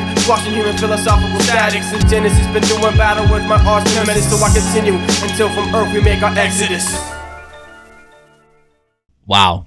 I think that it's 7 minutes and we've gone like 5.5 in. Yeah. But it's just on and on and on and on and on. And I think like there's so much to say, there's so much to do, there's so many moments, and that's a story. That's a good story in a lot of ways. So who is this by? Who are these people? So as I said, the first group was Science Super Crew. These two groups are possibly had the biggest influence on us musically. So Science Super Crew, as I said, their ability to connect, and then a group called Remnant, or Remnant Militia is how they originally started. And this was a song that they did with a guy called Dirt and another group called Sons of Intellect. Those are all kind of friends together that we met in 1997. Again in 1998 when we were going over to the States, and this is not what people would have expected Christian or holy hip hop to have sounded like, and we loved them. They were our equivalent of Wu-Tang. And they just inspired us so much that as a Christian you had more depth to say and other things to do, rather than that's how we pray, just to make it today. That's where we pray. Like, and because we were never really fully comfortable with, you mean we got to put Bible verses in every lyric? Like, nah. Like, and the beauty of the Remnant was that the intricacy of their wordplay and their interest in life as a whole and how their faith intersects within it, without it having to be, you must become like us. Like it really, really inspired everything that we wanted to do. And again, going back to this whole idea of impact, like, again, I don't think that they really understood the impact that they had on us. And I'm still in contact with Drastic, the guy who opens that up. He's now a painter in Atlanta. And like, on a couple of occasions, we were trying to do a GreenJade documentary, and I was saying to him, like, dude, I don't think you understand the impact that you had here, and that you changed the whole emphasis. So now, for me, when I'm working within like Christian musicians who are mainstream facing, they kind of provided a language to help communicate what that is, because I believe that gospel it has two sides. There's one that is about empowering and embodying and uplifting Christians and the body of Christ, and then there is a world that is, and then there's mainstream facing, kind of talking about experience and how your faith has been impacted by that, which isn't evangelical necessarily in its outlay. And I think that they were such a great example again of being great, like being intricate and stuff, and how you can do that in a way that inspires people to want to know, well, what's different about you. Being great is only given in certain ways when people are trying to achieve those things as well. And that is really fruitful to be able to feel that it's not about how do you get to that next level and competing against it. It's actually coming together and showing inspiration can come from so many forms. And as well, I think it's also, I think for me, a lot about being great is about really being able to just tap into who you are. I think sometimes people think that greatness is about comparing it with others. The thing that I loved about Remnant is they were almost completely unaware of how good they were because they weren't trying to be anyone else. They weren't trying to sound like anyone else. They weren't, their first recording came on a cassette tape. There was never a CD version of it. Like within the cassette tape, they had their own font that they created of their own alphabet. And it was just like, they just had these, they were just them. And when you met them, it was just them. And I now sort of like working in the marketing area of music and stuff like that, I think especially now within the age of social media, I encourage artists to really find who they are, be able to understand their why, be able to understand what motivates them, and really drill down into themselves. Because I think that that's where great branding comes from. Yeah. I think in the 80s and 90s, what used to happen is we would take a branding concept and we'd stick it on a person, and they had to then live up to it. And the longer someone's career went on, the more difficulty they had in living to that. So if I think of both Whitney and Brandy, Whitney Houston was kind of painted as the nice church girl next door, who was American apple pie. Do you know what I mean? That kind of, the reality was she was a young black lesbian from the hood, right? Which was not her image at all. And as her life went on, she just kept creaking under this false thing because it just wasn't who she was. Yeah. And Britney Spears, similar sort of thing. You look at a lot of artists, whereas Rihanna, I think, was able to break that with Good Girl Gone Bad. And is much who we know Rihanna to be by the time we get to Auntie is more close to who she actually is than hey Mr. DJ up on the replay, right? Do you know what I mean? And I think the real greatness within creativity is being able to find that spark that is uniquely you, find out where other people interact with that, and be able to drill down on it. That is hard. It is hard. That is hard. It's easy to be given a title. It's easy to be given a brand that you need to follow. But you have to live into that, especially as a solo artist, and you just like really focusing on the female solo artist in that way. That's even harder because there's even more pressure to be able to go in there. And I feel like as a male, you have a little bit more of an easier way to flow through things because of the way that the world has shifted and the narrative of things. But that's even more relevant now in today where it's about entertainment, but how do you actually turn that into something where you're going to give? And that is art. Art is giving, art is doing, and hopefully you do that because you love it first. I really love that is your first thing that you focus in on is why are you doing this? Why are you saying these things? And then from there you can work with it, but it's got to come from the individual from the beginning in that way. It resonates with me a lot, so I appreciate that a lot, Wizdom. So Goodbye is your last track that you've put on here. GreenJade is your DNA in who you are in every which way. What does the song mean to you? So this was literally, we in the same way that Clapham kind of charts our beginning, Goodbye was about our end. And it was my verse starts with the words, February 11th, 2010, we had a conversation to bring GreenJade to an end.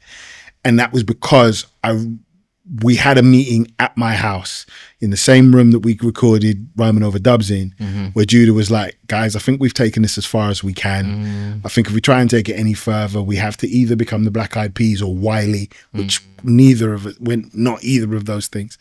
And I think our wives will probably kill us.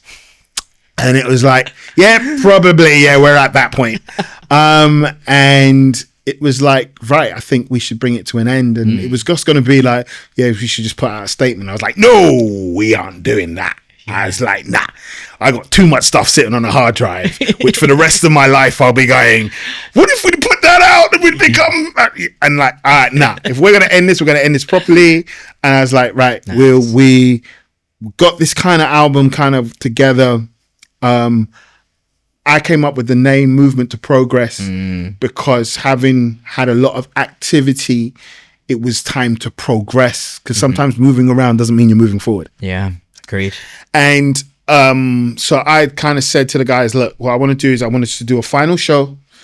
Way had already come up with this concept of, he had this beat called Welcome and a beat called Goodbye. Welcome was going to be the intro to the album. Goodbye was going to be the last song. And as everyone left that evening, I wrote my verse, which is basically just talking through our entire history. So it is February 11th, 2010. We had a conversation to bring GreenJade to an end.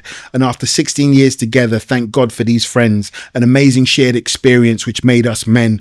We never took over hip hop for Jesus in the way that we thought, but along the road, so many a great lessons been taught. We met DJ Premier at D&D in New York, toured Europe as Delirious' hip hop support, changed the mindset of the UK Christian community, founders of Zion Noise, still fighting for unity, did shows at the Fridge, which ended with them suing me, beat the case, but they never paid the $5,000 due to me.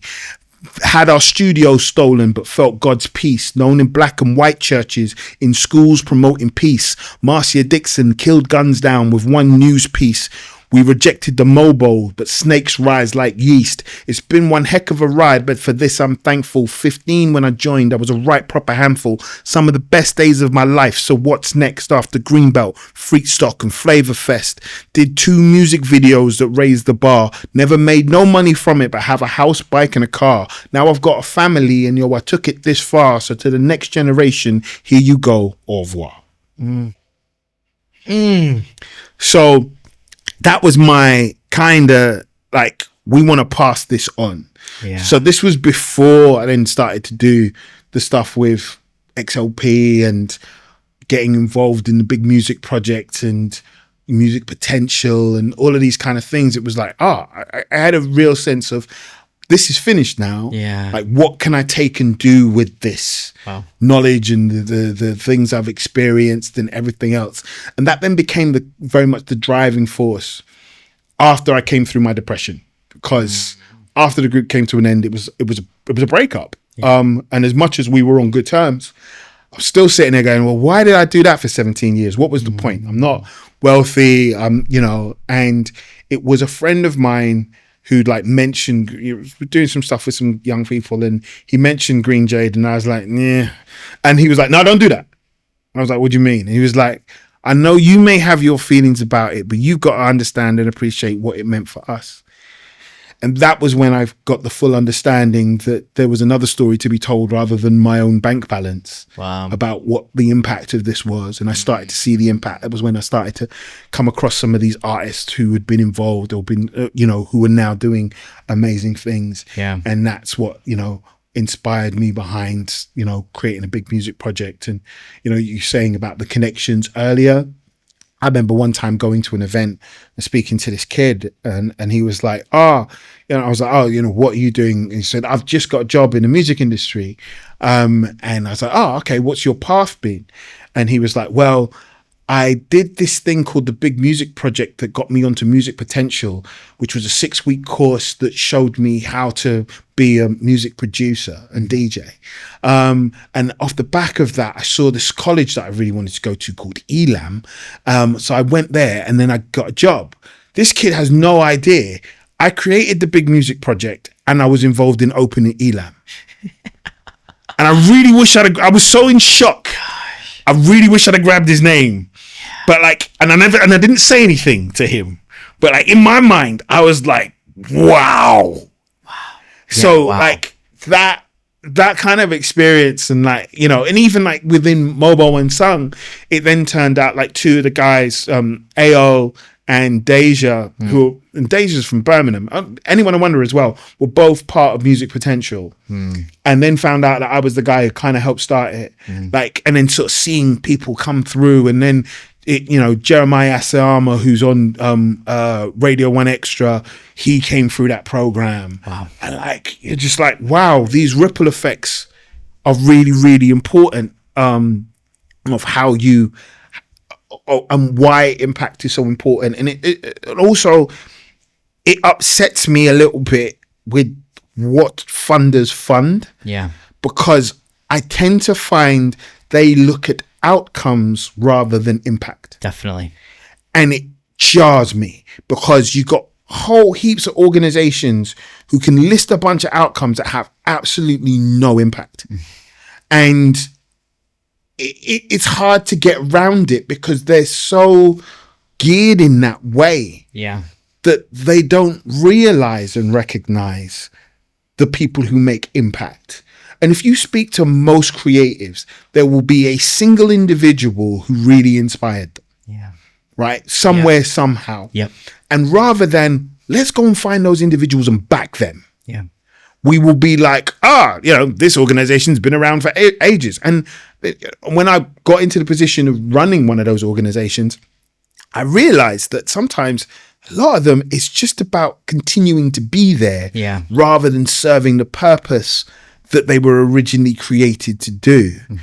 And the last few years for me has been about going to these different verticals and trying to find out where the money is. So, going to Tileyard gave me an opportunity to see the dance music scene and what the opportunities were there that people had necessarily missed and how to navigate them.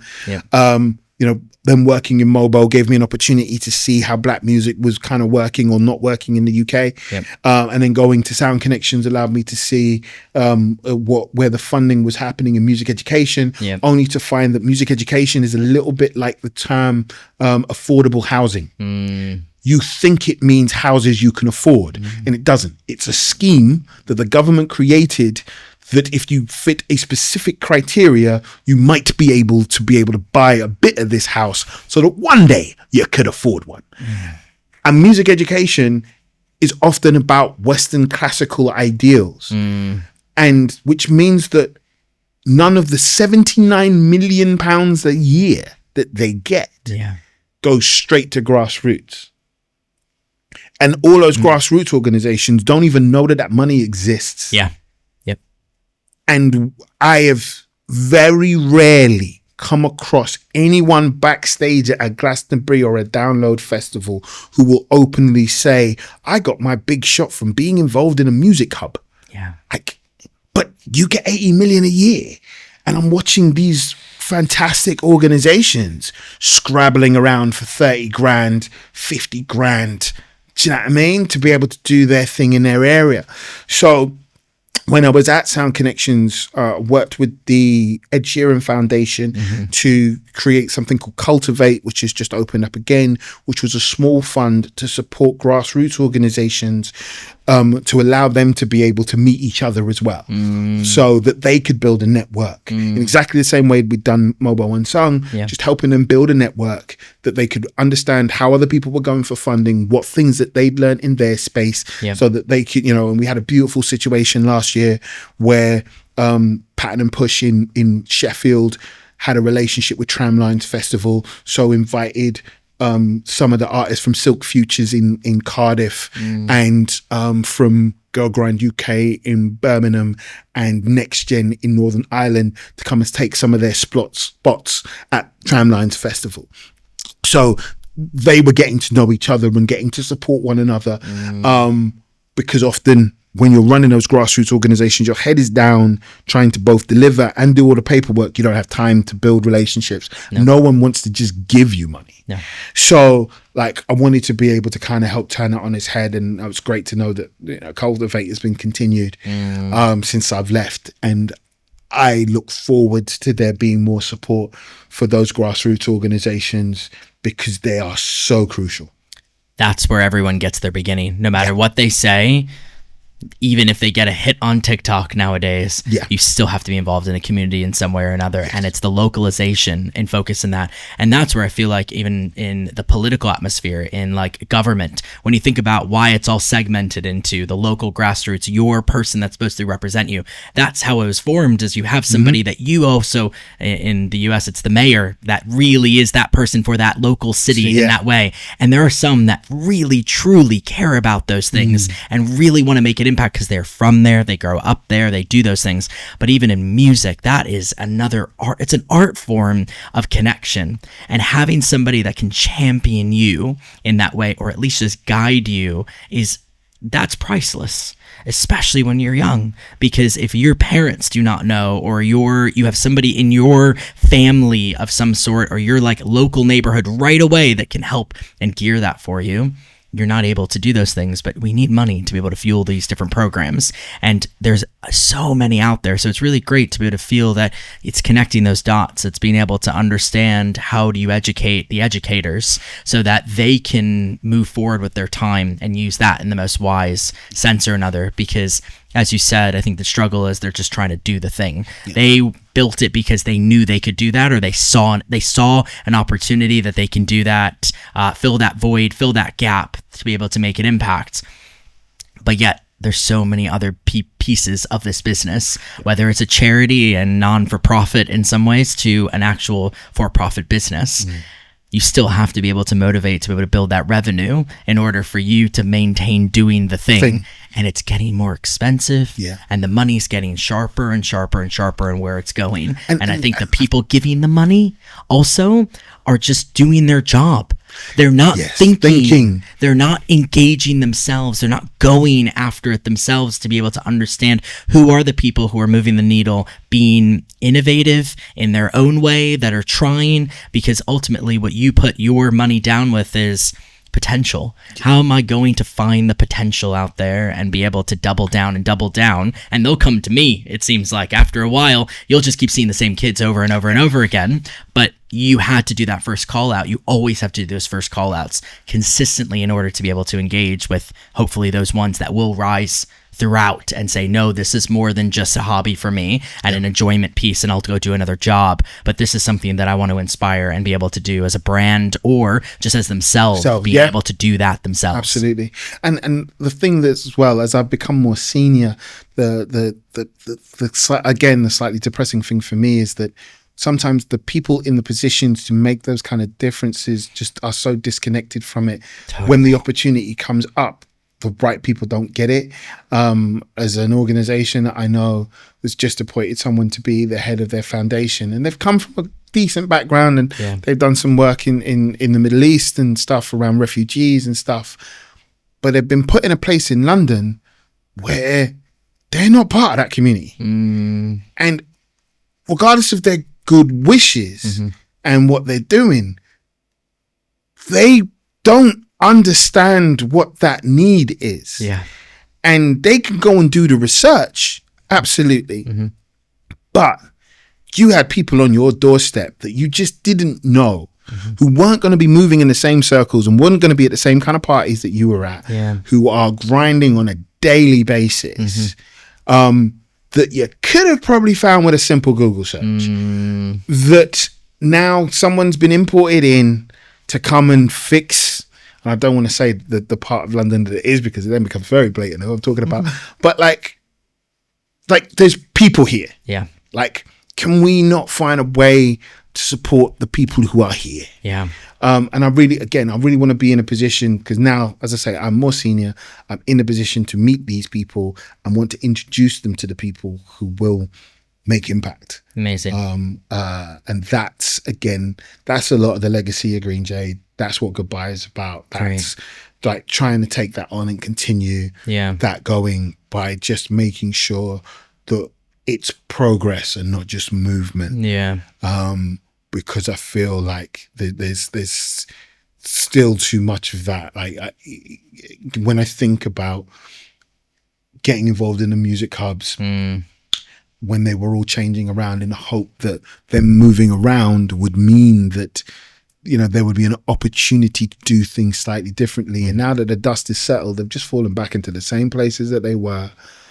Because it's hard. Bureaucracy. Because it's hard. And I think that people are scared of hard. And there's a big comment/question that I have for you that you were sharing with me earlier about pioneering and how it's very lonely. That was something you shared with me as something that you are cultivating and establishing that. What is that today? Why is it hard?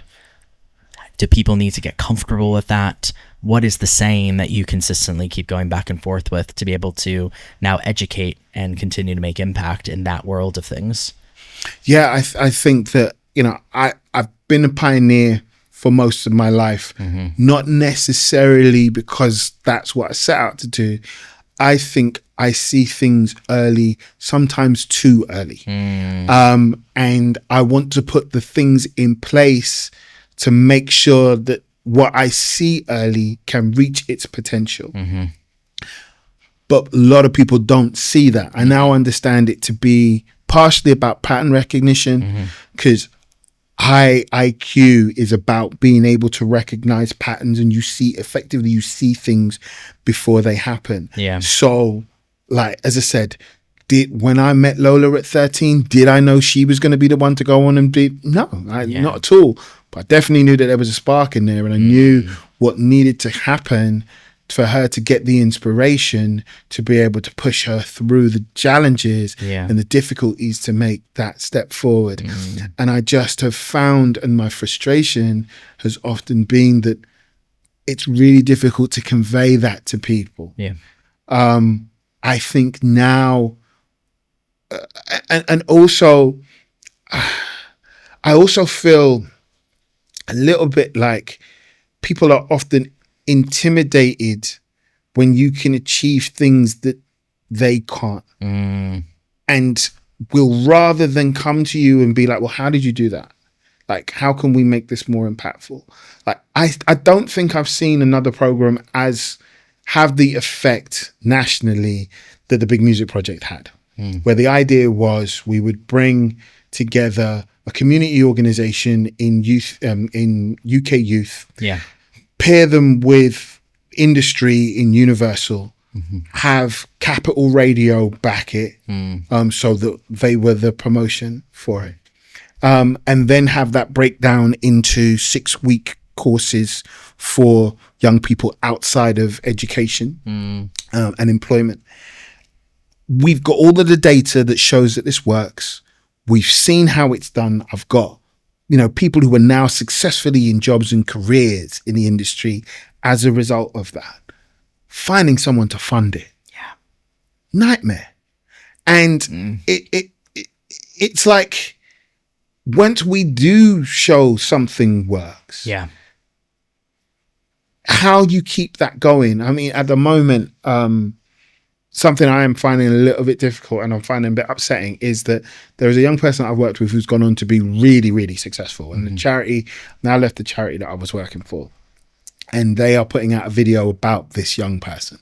As in, they're vice president of a bank, successful, right? Coming from a very, very difficult background. And the thing that upsets me the most is that charity is no longer doing the work that was done to support that young person to be that. Right? I remember getting in trouble for doing the work that was required because it required going well above and beyond. With this individual in particular, I helped them move house twice. I was there at their graduations. I was there to talk them through situations that happened in work because, I had to make the choice that when they possibly could have lost their job, I had to advocate on their behalf to put them somewhere else. And that isn't the youth work that's being encouraged to happen because it's too close to the individual.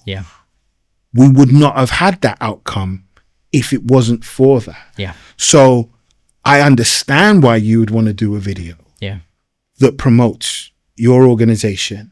But if you're going to do that, you can't not have the programs that were there that actually made that impact. Because then that's false advertising. Do you know what I mean? It's like Arnold Schwarzenegger coming out and going like, yes, I ate green beans. Like, do you know what I mean? Like, we no longer actually sell that version of green beans anymore.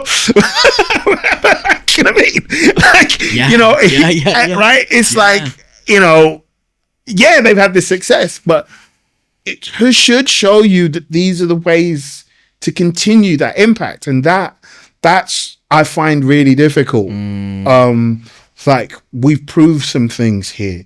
You're saying that things are not possible. And then when we show you how to do it, you get embarrassed because we're able to do something that you've been kind of trying to do.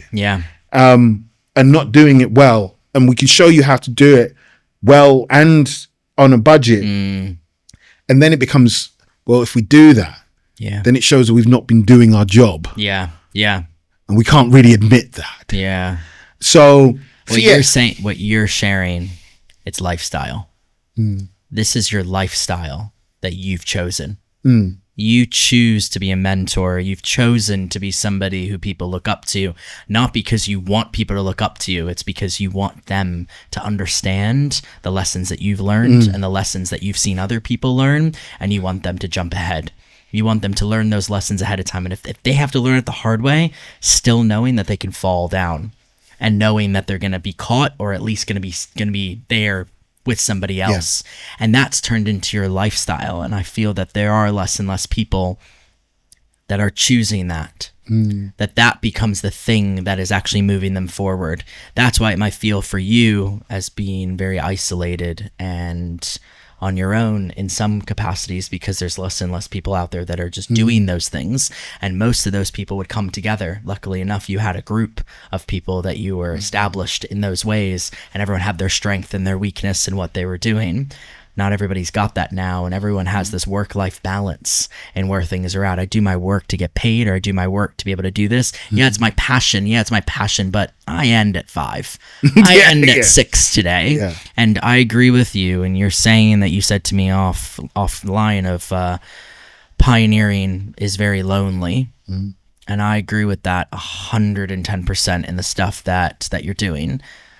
And I'm doing too. I can relate. And I feel that as artists, as creatives, it's getting even more, because there's so much work you can now see in people, because it's documented and it just continues to get documented, that it gets overwhelming. And all you have to do is click publish, share it, because you're doing it in a unique way, whether you've stolen an idea and turned it into yours, or you've just borrowed something, or you've come up with something relatively new. No one is inventing creative. It is now just sharing to the up-to-date times and where things are at. So I feel you in the fact that you've chose lifestyle, and I think that you choose it every day. It's not something that it was given to you and it just happens, but you choose it every day. And I think that that's what people need to do nowadays, is by doing these things. And I think actually having your song Goodbye as something where it's closing a chapter of doing the thing, a chapter is great, because now that opens up the next bit that you can then focus your time into. And I love that person said to you,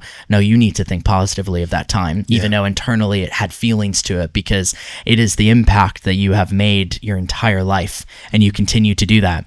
So we say goodbye, but it's not really goodbye. It's just a moment of recognition on where things are at. And I think that sums up so much of what I learn and what I'm doing every day, and what you've instilled into me, and just in this conversation. I think you consistently do that just by showing up every day, just by being there and being present and like being around people. And hopefully you feel that internally, whether it is an actual direct right away, or it's 10, 12 years down the road, you're seeing someone on stage that you go, I remember when you were 15, 16 years old. That is a joy to be able to feel. So is there anything else that you feel like young people need to know, that people need to know now? If you had one thing to be able to share with people right now, what would that be? I think what you described is what I call being an uncle for the uncle-less. I feel like, especially from lower socioeconomic backgrounds, we no longer have large families where we've got an uncle who does this and we can go and see how a business works because our aunt does this. Like, that's harder and harder to have now. And you're right. It is very much about it being a lifestyle. And as I said, I think for me, a lot of that has come from the fact that, as I said at the beginning, I've had a beginning, a middle, and an end to that part of my story. And I remember I was doing some parenting work, and my wife and I had done fostering.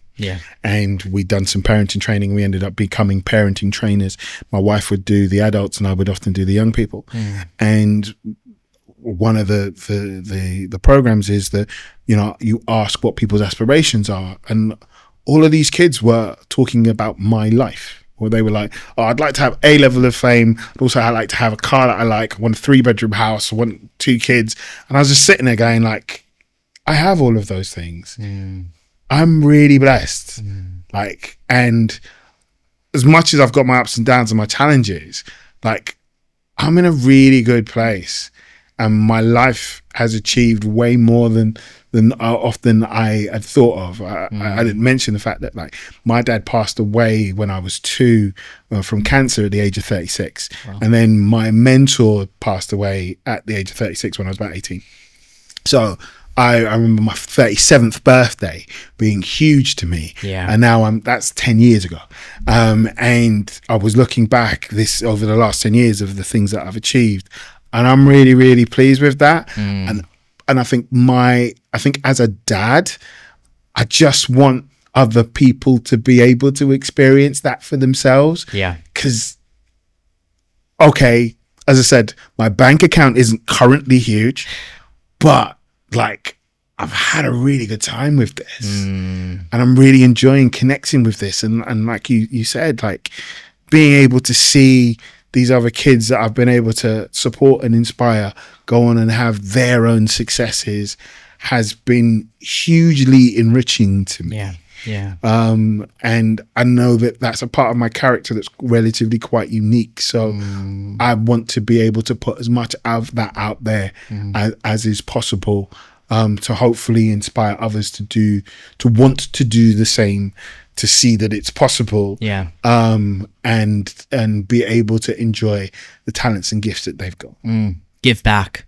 Give back, because when you give, you'll instill even more. Yeah. You are who you are, Wizdom, consistently, and I appreciate all the impact that you consistently give over and over, and you'll continue to do for the rest of your life. I can imagine that it's just who you are in every which way. We're going to finish out with 2 tracks back to back. It's going to be Goodbye by GreenJade, closing out that chapter, and then we're going to have one more track ending with Somewhere Only We Go by Tommy Wah. We had him for the Marmalade Presents, our showcase, and this guy was sensational. But his message, which he didn't even have to say out loud, he is trying to cultivate the world of Western African music and connect the dots within the global structure. How can he bring infrastructure to West Africa music, African music, but also being able to bring that to an international landscape for people to understand those things?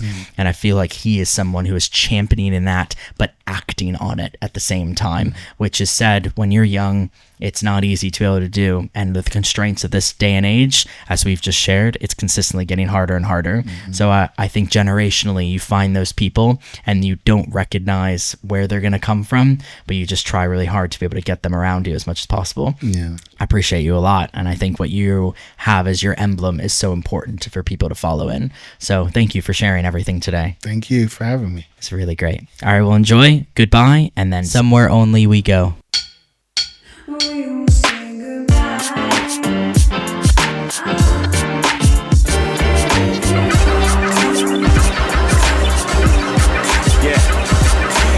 Long time coming since from back in the days. From 9-2 we all became sharp rappers at Ways. It was Way who suggested Jade as a name while watching Kung Fu, eating funeral noodles and cotching. 25 cotching, only 15 were saved. Only 5 of that 15 became GreenJade. Yeah, we played over the years on all types of stages, receiving sometimes only smiles for our wages. We did it for the rock of ages, not for the works. Seen times when we rapped, people walked out the church, been hurt through the bad words from people that doubt us and mocked us, those boys that would wear garden trousers. For all those that crowned us as GreenJade lives, I speak plain, it's cause of Christ that GreenJade lived. And we did follow his bidding and travel across the globe, bringing light to these places where light was not showed. But our type is not blown up in charts cause it's random. But thank God for Beer Melder, Carl, Lucas Langdon, and every one of those man them that made the link that these 5 heads were worth more than patties and drinks. We blinked, now it's over, so I say to my troop, I regard mans as family, this was more than a group. And salute to the next gen of rappers to come. You can aim for these charts, but yeah, Christ number 1.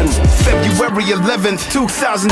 We had a conversation to bring GreenJade to an end. And after 16 years together, thank God for these friends. An amazing shared experience which made us men. We never took over hip-hop for Jesus in the way that we thought, but along the road to many a great lessons been taught. We met DJ Premier at D&D in New York. Toured Europe was delirious, his hip-hop support changed the mindset of the UK Christian community. Founders as Iron Noise still fighting for unity. Shows at the fridge which ended with them suing me. Beat the case but they never paid the 5,000 due to me. Had the studio stolen but felt God's peace. Known to black and white Christians in school promoting peace. Marsha Dixon killed Gunz Down with one news piece. Rejected the MOBO, snakes rise like yeast. It's been one heck of a ride, but for this I'm thankful. 15 when I joined I was a right proper handful. Some of the best days of my life, so what's next? After Greenbelt, Freaks like a Flavor Fest. Made 2 music videos to raise the bar. Never made money from it, own a house, bike and car. And now I got a family and yo, I took it this far. So to the next generation, here you go. Alright.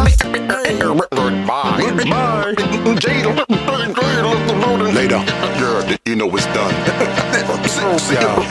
see you sometime. Thanks a lot, Wiz. What else can I impart? You said it all in one lyric, man. I love you for your heart. You too, Judah and Third and other Jade members, past and present, but the core was us four. We laughed, we smiled, we cried, I can't ignore. I heard the good and bad spoken behind closed doors. What's more, our musical love, man, it's not done. Come and ask us some questions, we may answer some. Yo, it's time for us to leave. You know, for some it will be no tears, no room for grief. But yo, we still believe in the cross, salvation, Yeshua's name that we receive. So increase so that others can come, this is the key. For continuity and unity in the hip-hop community, our residency of energy, we hope will remain. Fame, you never crush our characters, man, the game. We give you victory in Yahweh. So they say proof is in the pudding. I hope that when you take a bite, the hope is in the filling.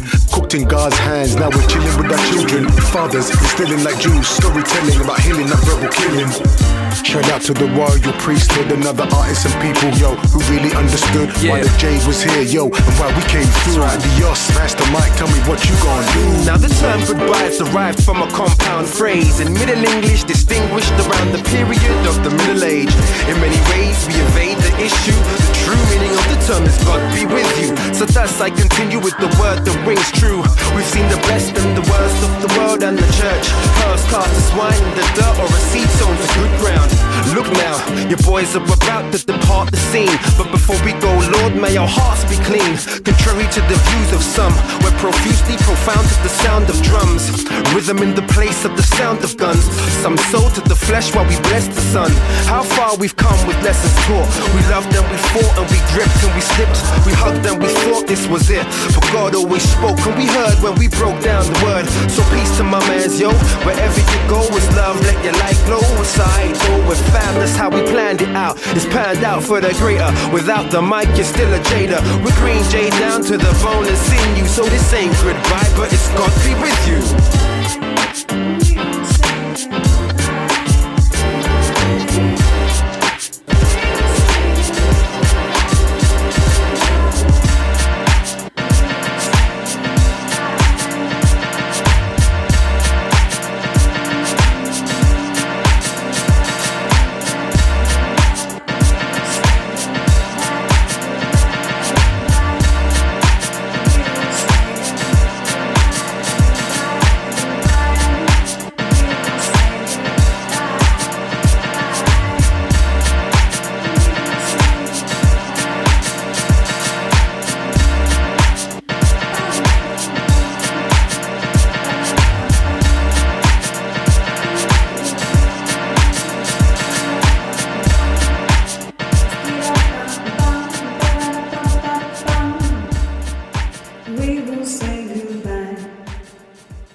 Sheriff, you can't go now. We need you. The work here is done. I'm needed elsewhere now. I'm needed wherever outlaws rule the West, wherever innocent women and children are afraid to walk the streets, wherever a man cannot live in simple dignity, and wherever a people cry out for justice.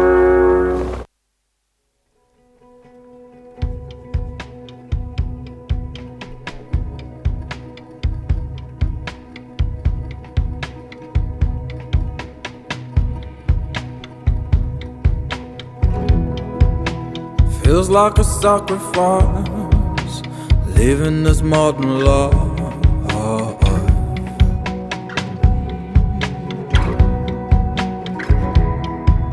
We're blinded by city lights, so show me the stars tonight. Hide somewhere.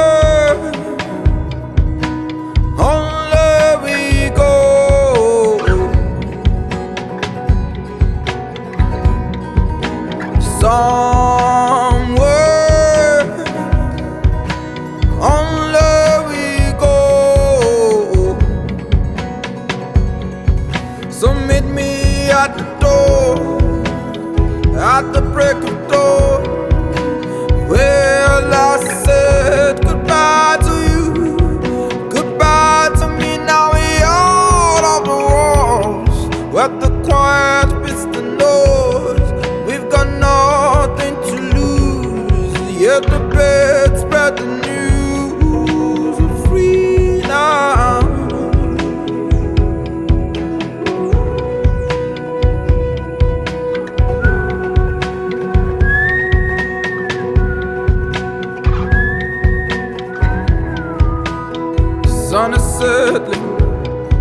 on our own. You can feel it, crickets creaking, cold of evening, heavens even, orange cream cloud, heart is beating, slow down, we can breathe, yeah, now somewhere, only we go,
some